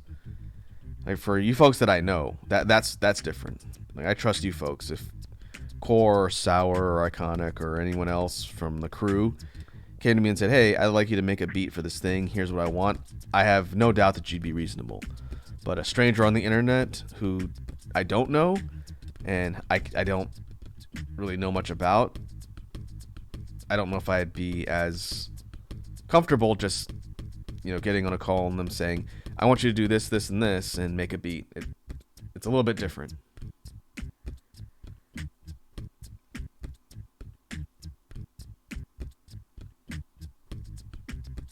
Sourlad says, it's like the beatbox and knife monologue you had earlier in regards to learning a skill.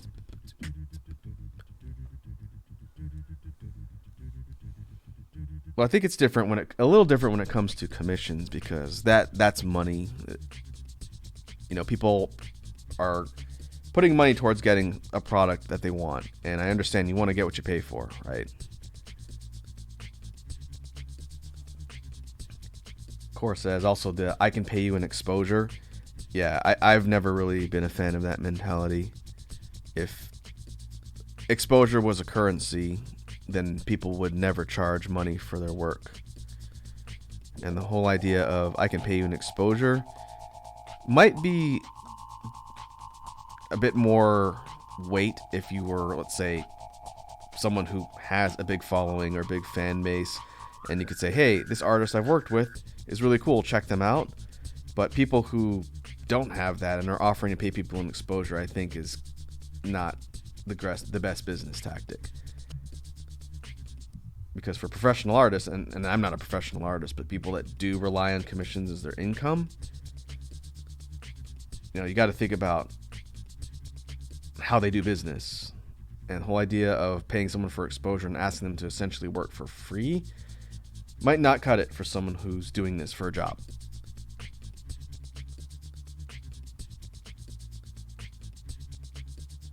Further up, Core says, been loving the beats you made for me to use for notifications. Oh, that's good. I'm glad you liked them. It was a fun challenge trying to come up with ideas to put together for that. For those who don't know what Core is talking about, this was a while back, but Core had asked me to just come up with some real simple beats to use for notifications or ringtones or something like that. And I said, yeah, that sounds like a fun project. And I couldn't figure out which one I liked the best, so I just gave Core 3 of them, I think it was. I said, use these in whichever manner you want. If you want to use them all, use them all. If you want to use one. Just go nuts. And it seems like they've been working out.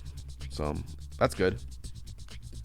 But that wasn't like a official commission project. That's just something Core asked me if I could do for funsies. I said, yeah, sure, why not?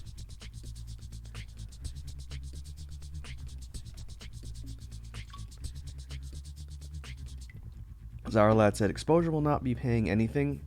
Yeah, that's the challenge. Everyone wants to get their name out there in some capacity.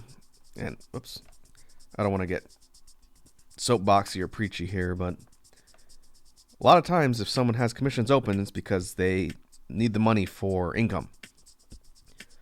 So unless they specifically say, here are the conditions in which I'll take your work on for exposure, unless they specifically say that, if you come to a professional artist and say, I want you to do this thing for me, but I'm only paying you an exposure, that's kind of disrespectful. And I have talked to people who've dealt with that before. You know, they'll say, here are my commission prices. It's on this sheet here. If you want to hire me to make something for you, here's what it's going to cost. You know, it's out there in the open. And then they'll get a DM from someone they don't know, usually, that sees their work and said, hey, really like your work. Can I pay you an exposure? And it's like, if they didn't specifically say that's something they can do, and you're asking, that's kind of disrespectful to the artist. I get not everyone has money, and some of these people are probably younger, but still, you got to kind of learn how to understand business practices when it comes to working with people.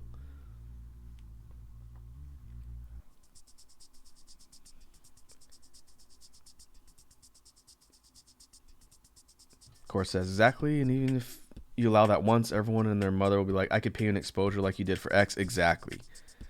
The other risk to doing that is setting a precedent. And unless you want to be the artist that primarily works for free, which I don't think there's a whole lot of those out there, as soon as you sort of open that door and the floodgates, then there are people out there that will take advantage of that. And that's pretty crappy, and it sucks for artists.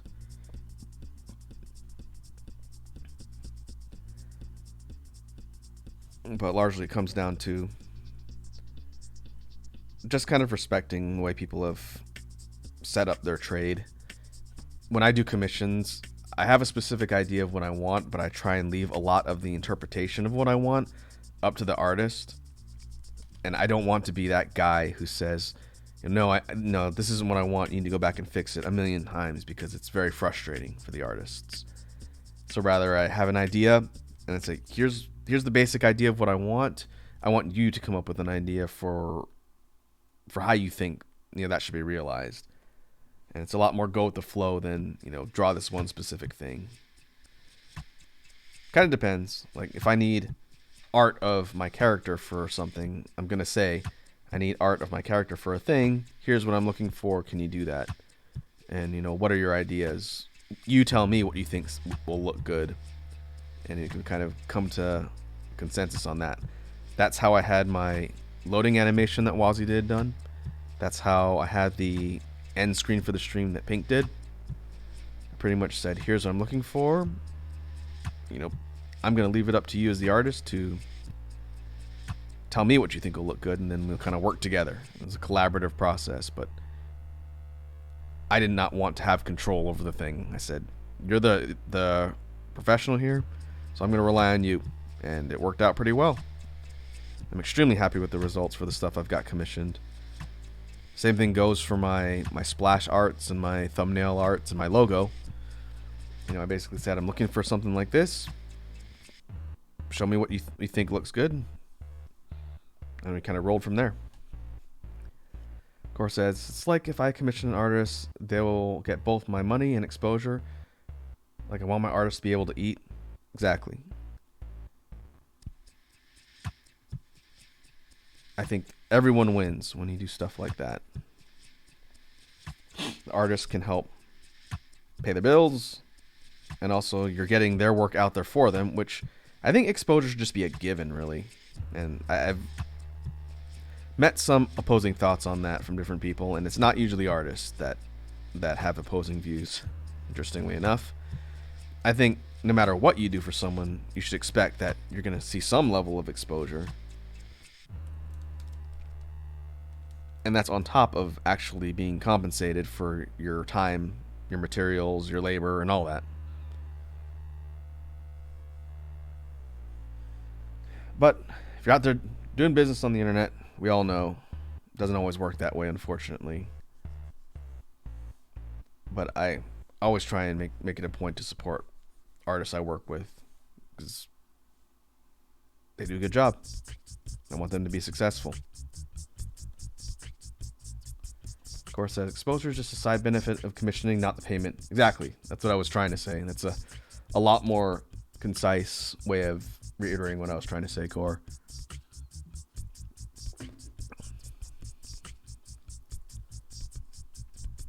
Another thing I've seen artists talk about, which I think is pretty rude, and I've never dealt with it personally, primarily because I don't commission stuff. But someone will DM an artist. This happens every once in a while, and it kind of bugs me to see. But they'll say, "Hey, I like your work. I want to commission you for something, but I saw that your price for this drawing, or whatever, is X or Y." I'm going to start doing the cleanup now as we're talking here. They'll say, "I see your price is X or Y. So and so over here," other artists they may or may not name, that has nothing to do with the discussion about a commission, charges Z. Your price is XY, but they charge Z. That's a better price. I think you should charge me that. I think you're overcharging is essentially what they're saying. And I've seen, DMs, DM logs of people having discussions like this, and, they'll blow the person's name out to not drag them publicly, but there are people out there who legit think like that, and they'll say, "Hey, I think you're charging too much because so-and-so can do that for this price here. I want that price if I'm going to work with you." And that's awful. I would probably respectfully decline to work with someone who came at me like that, because the marketplace is not uniform. We're not going to have to get into economics or finances or anything, but if you want a price shop, that's fine. But to bring that and throw it in front of someone as part of a discussion is incredibly disrespectful and rude. Corbett says, "I believe the colloquial term is choosing beggar." Yeah, pretty much. Unless you're some sort of cost analyst, the idea that you can try and dictate terms of someone's work based on what you see elsewhere when you have no idea how the other person set their pricing or determine their cost is completely ridiculous. And again, sometimes this is coming from younger people who might not understand. But if you apply a little bit of common sense, the idea that you're going to say, I, not you, I think your pricing is wrong or unfair when you've got no frame of reference other than what you see other people charging is a really bad mentality. And it's going to be uncomfortable for the artist, and it might just flat out make them upset because they didn't set their pricing the way they did because they want to screw people. They did it because it's based on what they think is reasonable for what they do. And if you don't like that, and it's not reasonable for you as the payer or customer, then go to somebody else. And don't have that conversation and make it awkward for the artist you're talking to or the artist that you're referring to either. Just go to that artist if their price is better. And part of the discussion I've seen, which is kind of the logical progression, is when someone says, "Well, I charge what I charge. If you don't like it, then feel free to take your business to that person whose price you saw." And then sometimes the response is, "Well, I don't like the way their art style, or their art style is not as good as yours, but I like their price." And it's kind of like wanting to have your cake and eat it too, right? Maybe that person's type of art style is not as complex as the person you're talking to, and try and get them to lower the prices or something like that. Or maybe they're not as experienced. There's a whole bunch of reasons why the pricing would be different. And the idea that you can just say, "Well, no, I expect to never pay more than X for any commission, regardless of who's doing it," is ridiculous. And no one is going to entertain that. And you'll just kind of end up being that person that everyone talks about, which sucks. I think part of the challenge is sometimes people don't understand that it's still a business. It's not like, owning a company and running a bank when it comes to art. But in a way, it kind of is, because you're exchanging a service rather than a good for money, compensation. And it's got to be worth your time, else you're losing money, and it's bad for your business.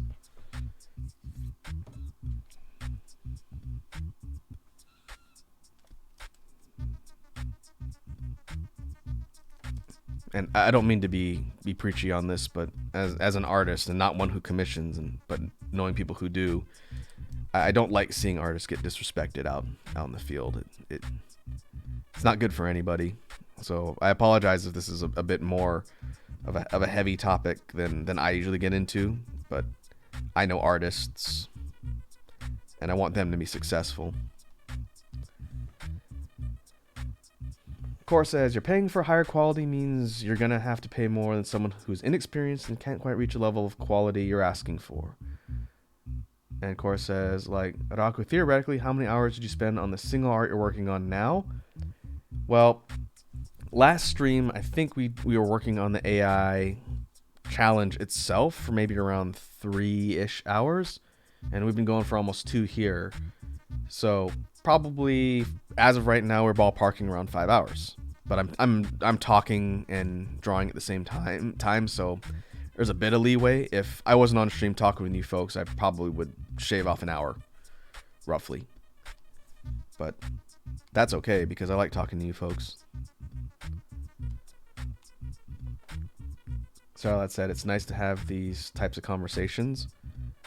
On the topic of like this drawing we're working on here, and I'm just doing cleanup on shading, so there's not much to say on the process. But like, if I was drawing this for somebody else, and this was a commission for somebody else, and they were going to ask me how much this would cost, I'd have to think pretty hard about that, because I have no idea like what to charge for an hourly rate.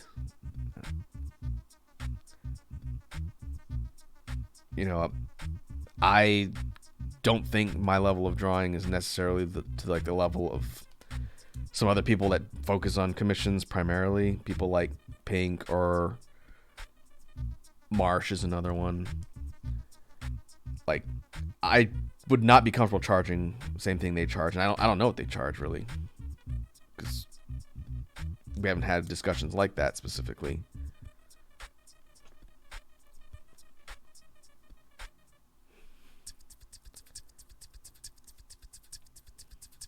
Of course, as minimum wage here is $7.25, so for 5 hours that's $36.50.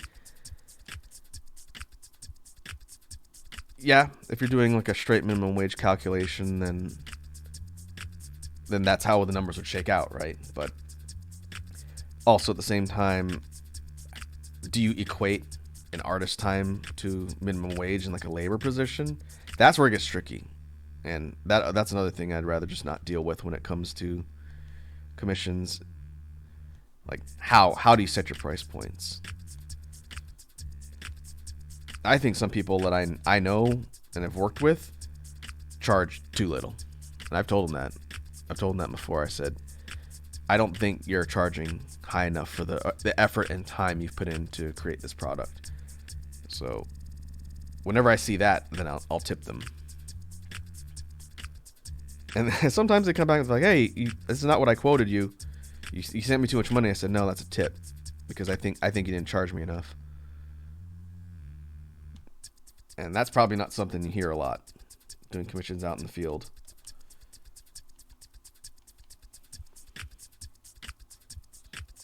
Sour Lad said, for art commission, there should always be a flat fee for any art price.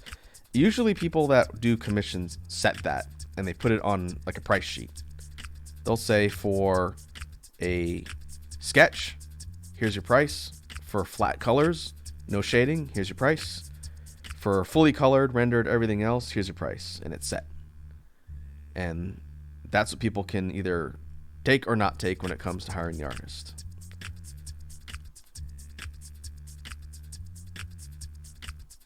And I think that's a good way to do it. It's clear.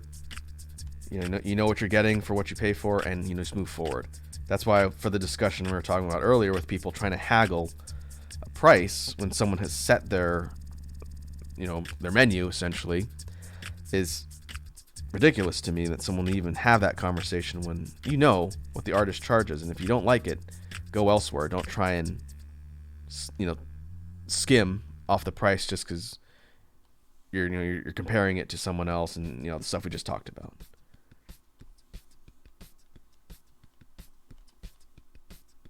Oop. Oh, I don't want that one. I was going to try and get to that one today, but that's not going to happen.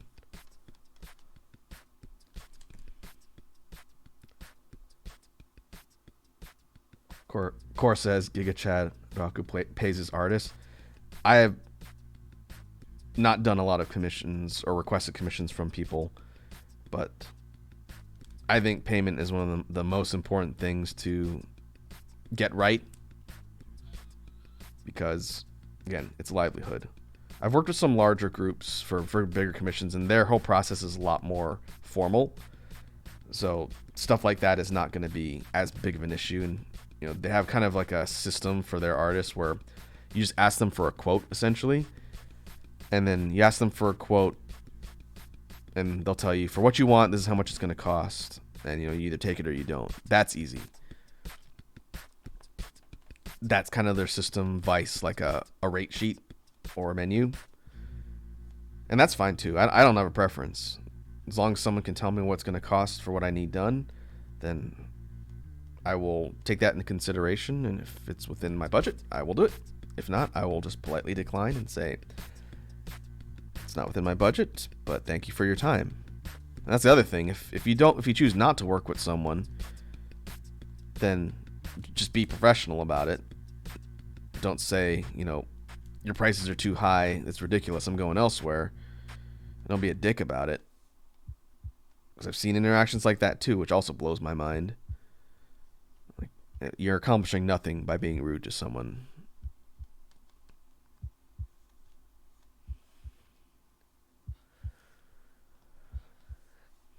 But that's the nature of things on the internet. Whenever you have money involved, it's always more complicated and more of a headache.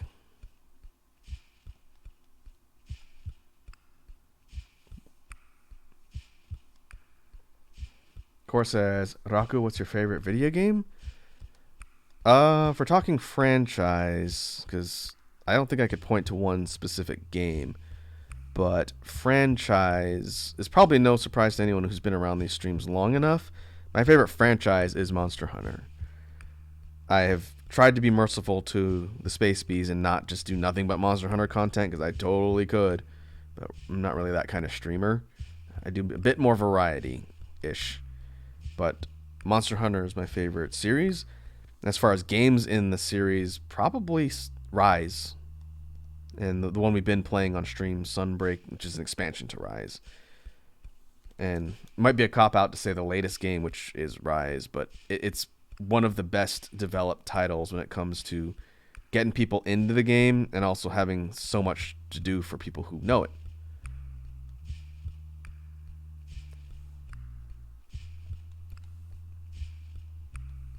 And so, yeah, I would definitely say franchise, and for single entry title, the Monster Hunter series is my favorite. I have spent literally thousands of hours playing those games across many installments. And I enjoy the gameplay aspects, the aesthetics and presentation, the music, and the kind of community that comes with the multiplayer aspect of playing with people. That's a lot of fun. So it's been kind of neat to be able to jump on with folks like Pink and Matt and do that for content, because it's entertaining for you guys, and it's fun to just interact with other people in co-op. Core says I'd watch 100% Monster Hunter content. Well, that's good to know. I need to see. I don't know if I'm streaming any of that next week. I'll have to look. I've not figured out my stream schedule for next week. I know we'll be doing a jam stream on Sunday. But again, I'm trying to plan around Extra Life because I'd like to be able to watch a lot of the events and hang out with all of you folks. So we shall see.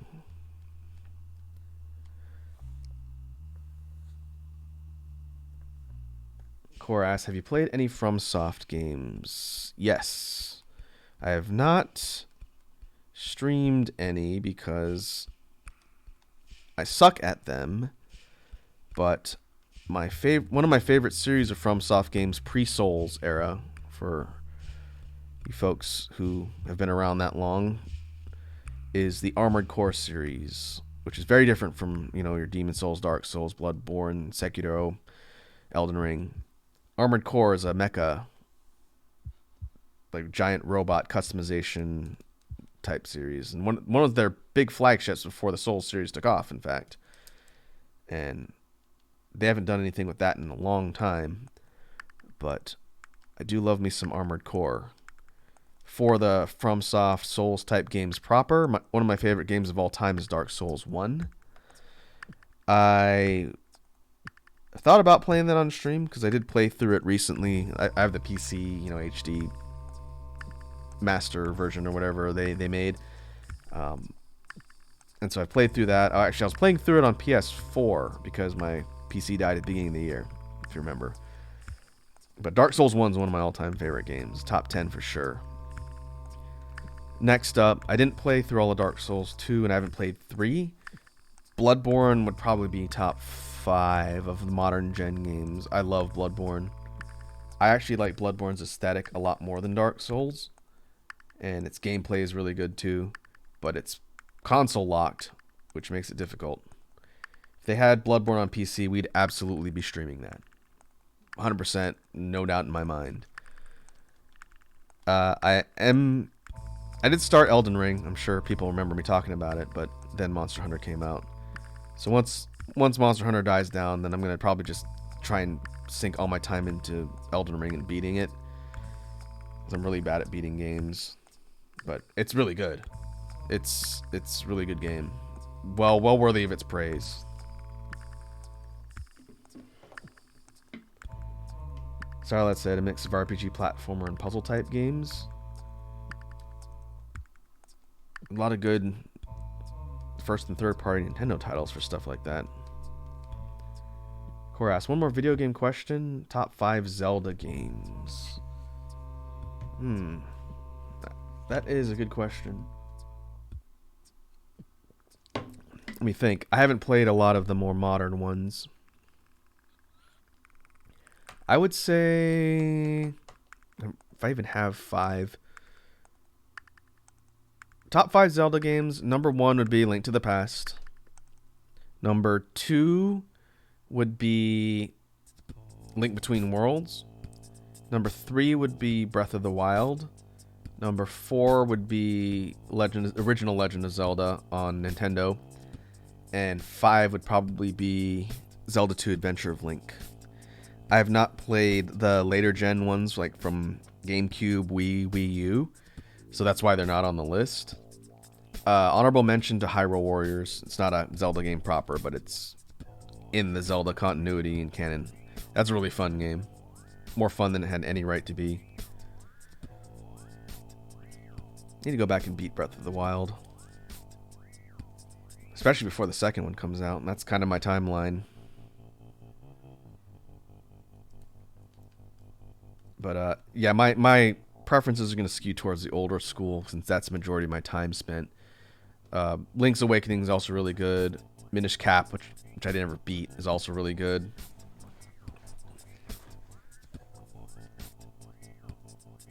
Oracle of Seasons and Ages, I have not played. Those are supposed to be really good too. Of course, says there's a rumor that Bloodborne is coming to PC. I keep hearing that. If Sony really cared about making money, they would figure out a way to release from their exclusivity agreement and just port an HD version. Maybe give it to the same people who did the Demon Souls remaster and have them port it in Ultra HD to Steam, and they would print money. They would absolutely print money. And then we'd be playing it on stream for probably a year. It took me a long time to beat Bloodborne, but I really liked it. The whole kind of Lovecraftian, Cthulhu-esque, Victorian Gothic era setting was just chef's kiss. Such a well presented game, and I like the gameplay a little bit better than standard Souls because it's a bit more fast, kind of more of a counter and aggressive type game than opposed to the more methodical Souls stuff, which is fine. I think Elden Ring's probably in the middle, depending on how you choose to play the game and what class and whatnot, which is another thing I like.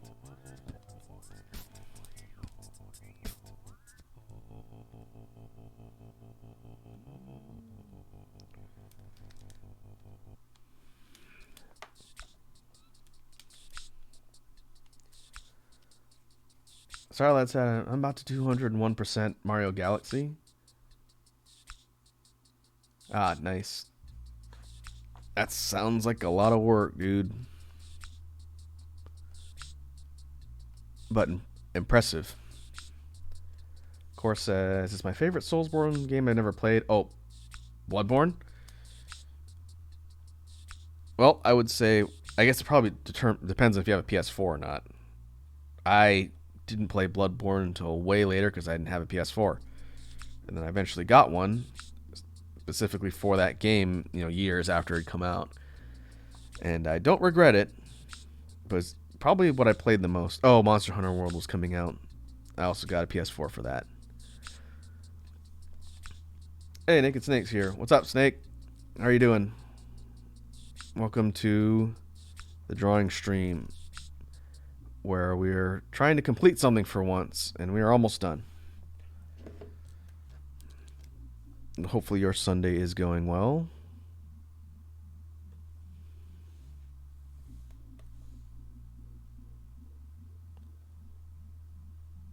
Alright. We'll add a separate layer for effects.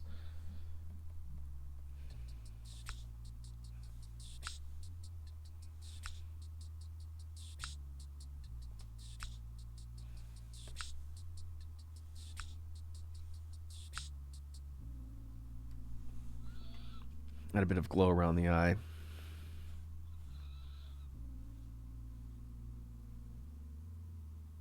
And I'm going to save now before I forget. Thank you, Core. Sarlad said 120 Mario, 119 Luigi in the final level. Oof, sounds like a lot of hours. Core says, I personally think super photorealistic graphics in the game is annoying and results in bloated file sizes and requirements that make it difficult to actually be able to play without having to buy a new PC. Yeah, I think that's definitely fair. It depends on the type of game, really. I don't require photorealism in my games because if I wanted photorealism, I'd go outside. But I don't. So I don't. And I see Sour Lad has redeemed a stretch and hydrate. Alright. Oh, my limbs. I'm switching to water. I do not have any fuel today. But yeah, I don't know. It depends on my game. Like I don't think I'd want photorealistic graphics in a Monster Hunter game. I think if they continue to tweak what they do now, make the aesthetic kind of what it's become, just a little bit more refined, then that's good enough for me. But some people really want that realism. I think you just have to be careful because if you get too realistic, it starts to cross over into Uncanny Valley territory, and then you get something kind of like the graphic style of Detroit Become Human, which is kind of an interesting game that got a little bit weird with its narrative. But some of the characters were so realistic that they looked kind of weird and slightly off because they weren't 100% realistic. It was weird. That was a very strange game. It was interesting to watch, though. I'll tell you what.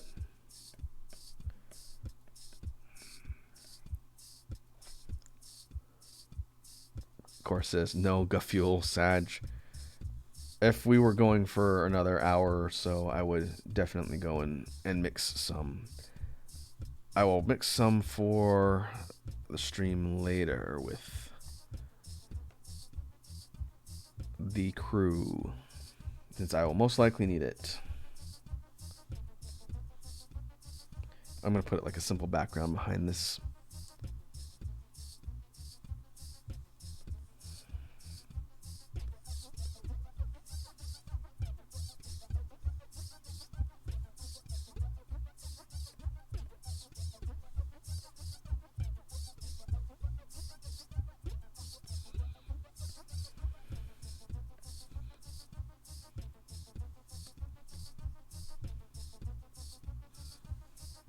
And it looks kind of like a fart cloud. That's not what I was trying to do.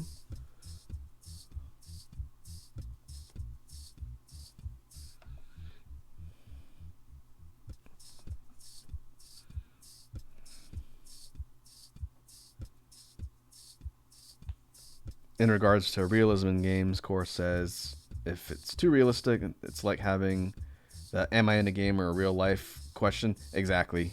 Yeah. I don't know. I just don't require that level of realism. But that's what a lot of the gaming public wants. So, you know, developers are going to continue to push in that direction, for better or for worse, I think. Starlad says, I hope for a Luigi's Mansion or a Paper Mario collection. Yeah, that would be nice. I think there'd be a pretty big market for them, getting all of those games together in one spot. Let's do this.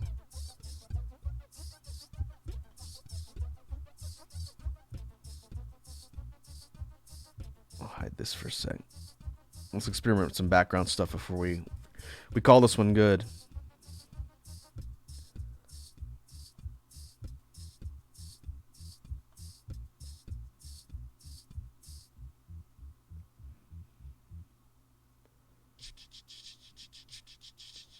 Could do like a silhouette type deal behind our tree knight here.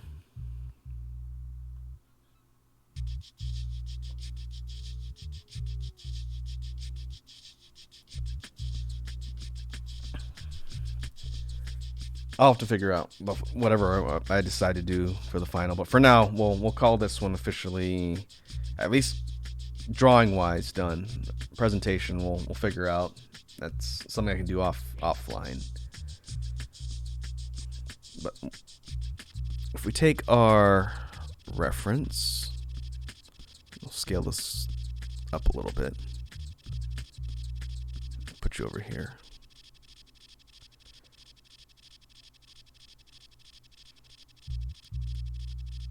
So if we think about our journey from start to finish on this particular project, we started with an AI generated, I can put this on my monitor here so I can see it, an AI generated something based on, once again, Raid Shadow Legends, not sponsored. And we took this idea for this armored whatever this is, and we decided to run with the idea of a tree knight, which is how we got the character we see here. It's a bit more of a simplistic and like a kind of cartoony rendering style as opposed to the more kind of like CGI style of the AI image. But I think it serves its function pretty well. Let's see. Zarolad says, thoughts on a Pac-Man World remake? I have never played the Pac-Man World series of games, so I don't really know much about them, but I imagine if they can present that in an interesting way, it'd be pretty fun.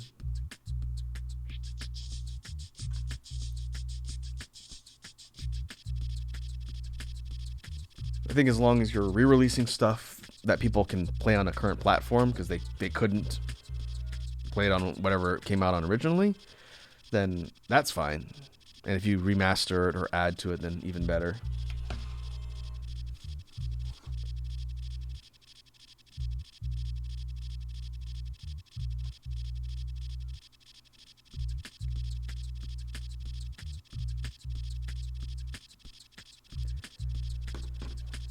But we'll see. Alright, I'm going to minimize this here. I need to figure out what to call this character. That'll be something that I can also figure out offline. Maybe some sort of pun with trees, or like a Latin twist on like the word for tree or plant.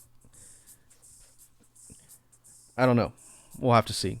I kind of like the idea of creating a series of characters that are all based off of these AI generated images.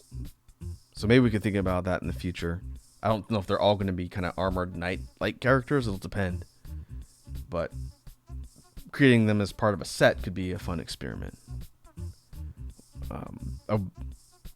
And we could even maybe look at lore. That might not be a bad idea. Well, I think we've sort of completed the completion challenge for today. I wanted to finish something. I kind of hoped to do more than one, but turns out this one took a lot longer to fully color and shade. But I think that's fine. The other one that I had queued up was our dragon experiment creature. This one just needs to be shaded too, but it's not as big and not as complicated, so I can either do this on stream or I can just do this one offline like I originally planned. But that's fine. Happy we got one thing done. So I think we'll call that a stream for today. Before we wrap up, let me see who is online that we can go and raid. Let's see. A couple of the homies are online. They are playing some games. Let me see if there's, kind of like we did before. Let me flip up my tablet so I can get my keyboard here. Maybe we could find another VTuber that's currently doing art to kind of stay on topic. I'll open the floor up to you folks in chat. If you know a VTuber that's live now that's doing art that we can raid, go ahead and drop a name for me and I'll look them up. But I'll do a real quick search on the Twitch page and see if I can find anybody that's doing art. And then we will set things up and go say hello.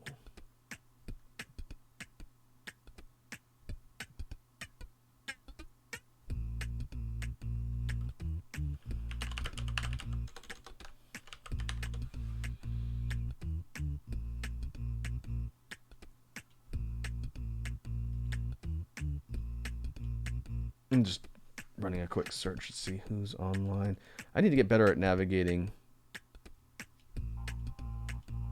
different live pages on Twitch. Apparently I suck at doing that.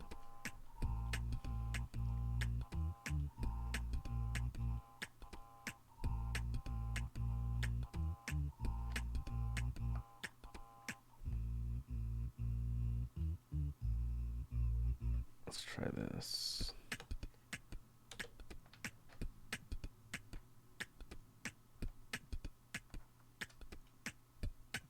Ideally, I like to find someone who doesn't have a ton of people currently watching.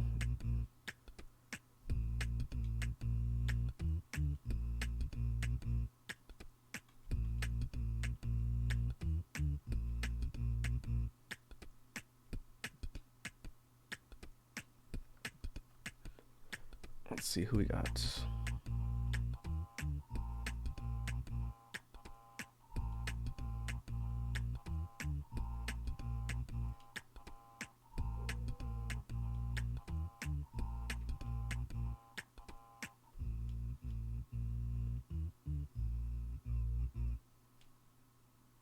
What wish this thing could sort? Can this sort?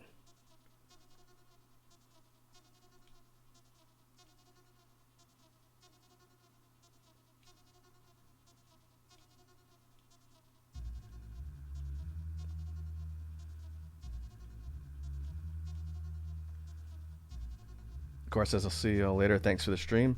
All right, Cora, thanks for tuning in. I'm sorry it's taking me a while to figure out who I'm going to raid here. Thanks again for tuning in, and hopefully I will see you later on Wazzy's stream.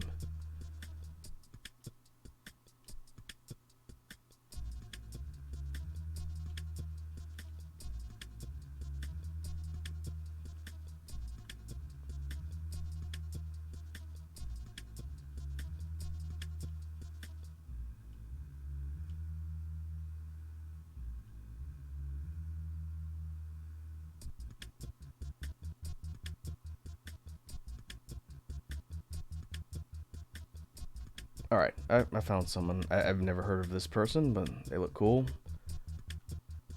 They're doing art stream commission stuff, so we'll go over there and see what's up. With that, let me pause the music, and we'll go ahead and go to outro. And pause that. And we'll go ahead and set this up. So thanks again for hanging out and watching me complete one whole drawing. I appreciate everyone who hung out today. I will probably see you folks in an hour on the Team Talk Secure stream. So, till then, have yourselves a good evening.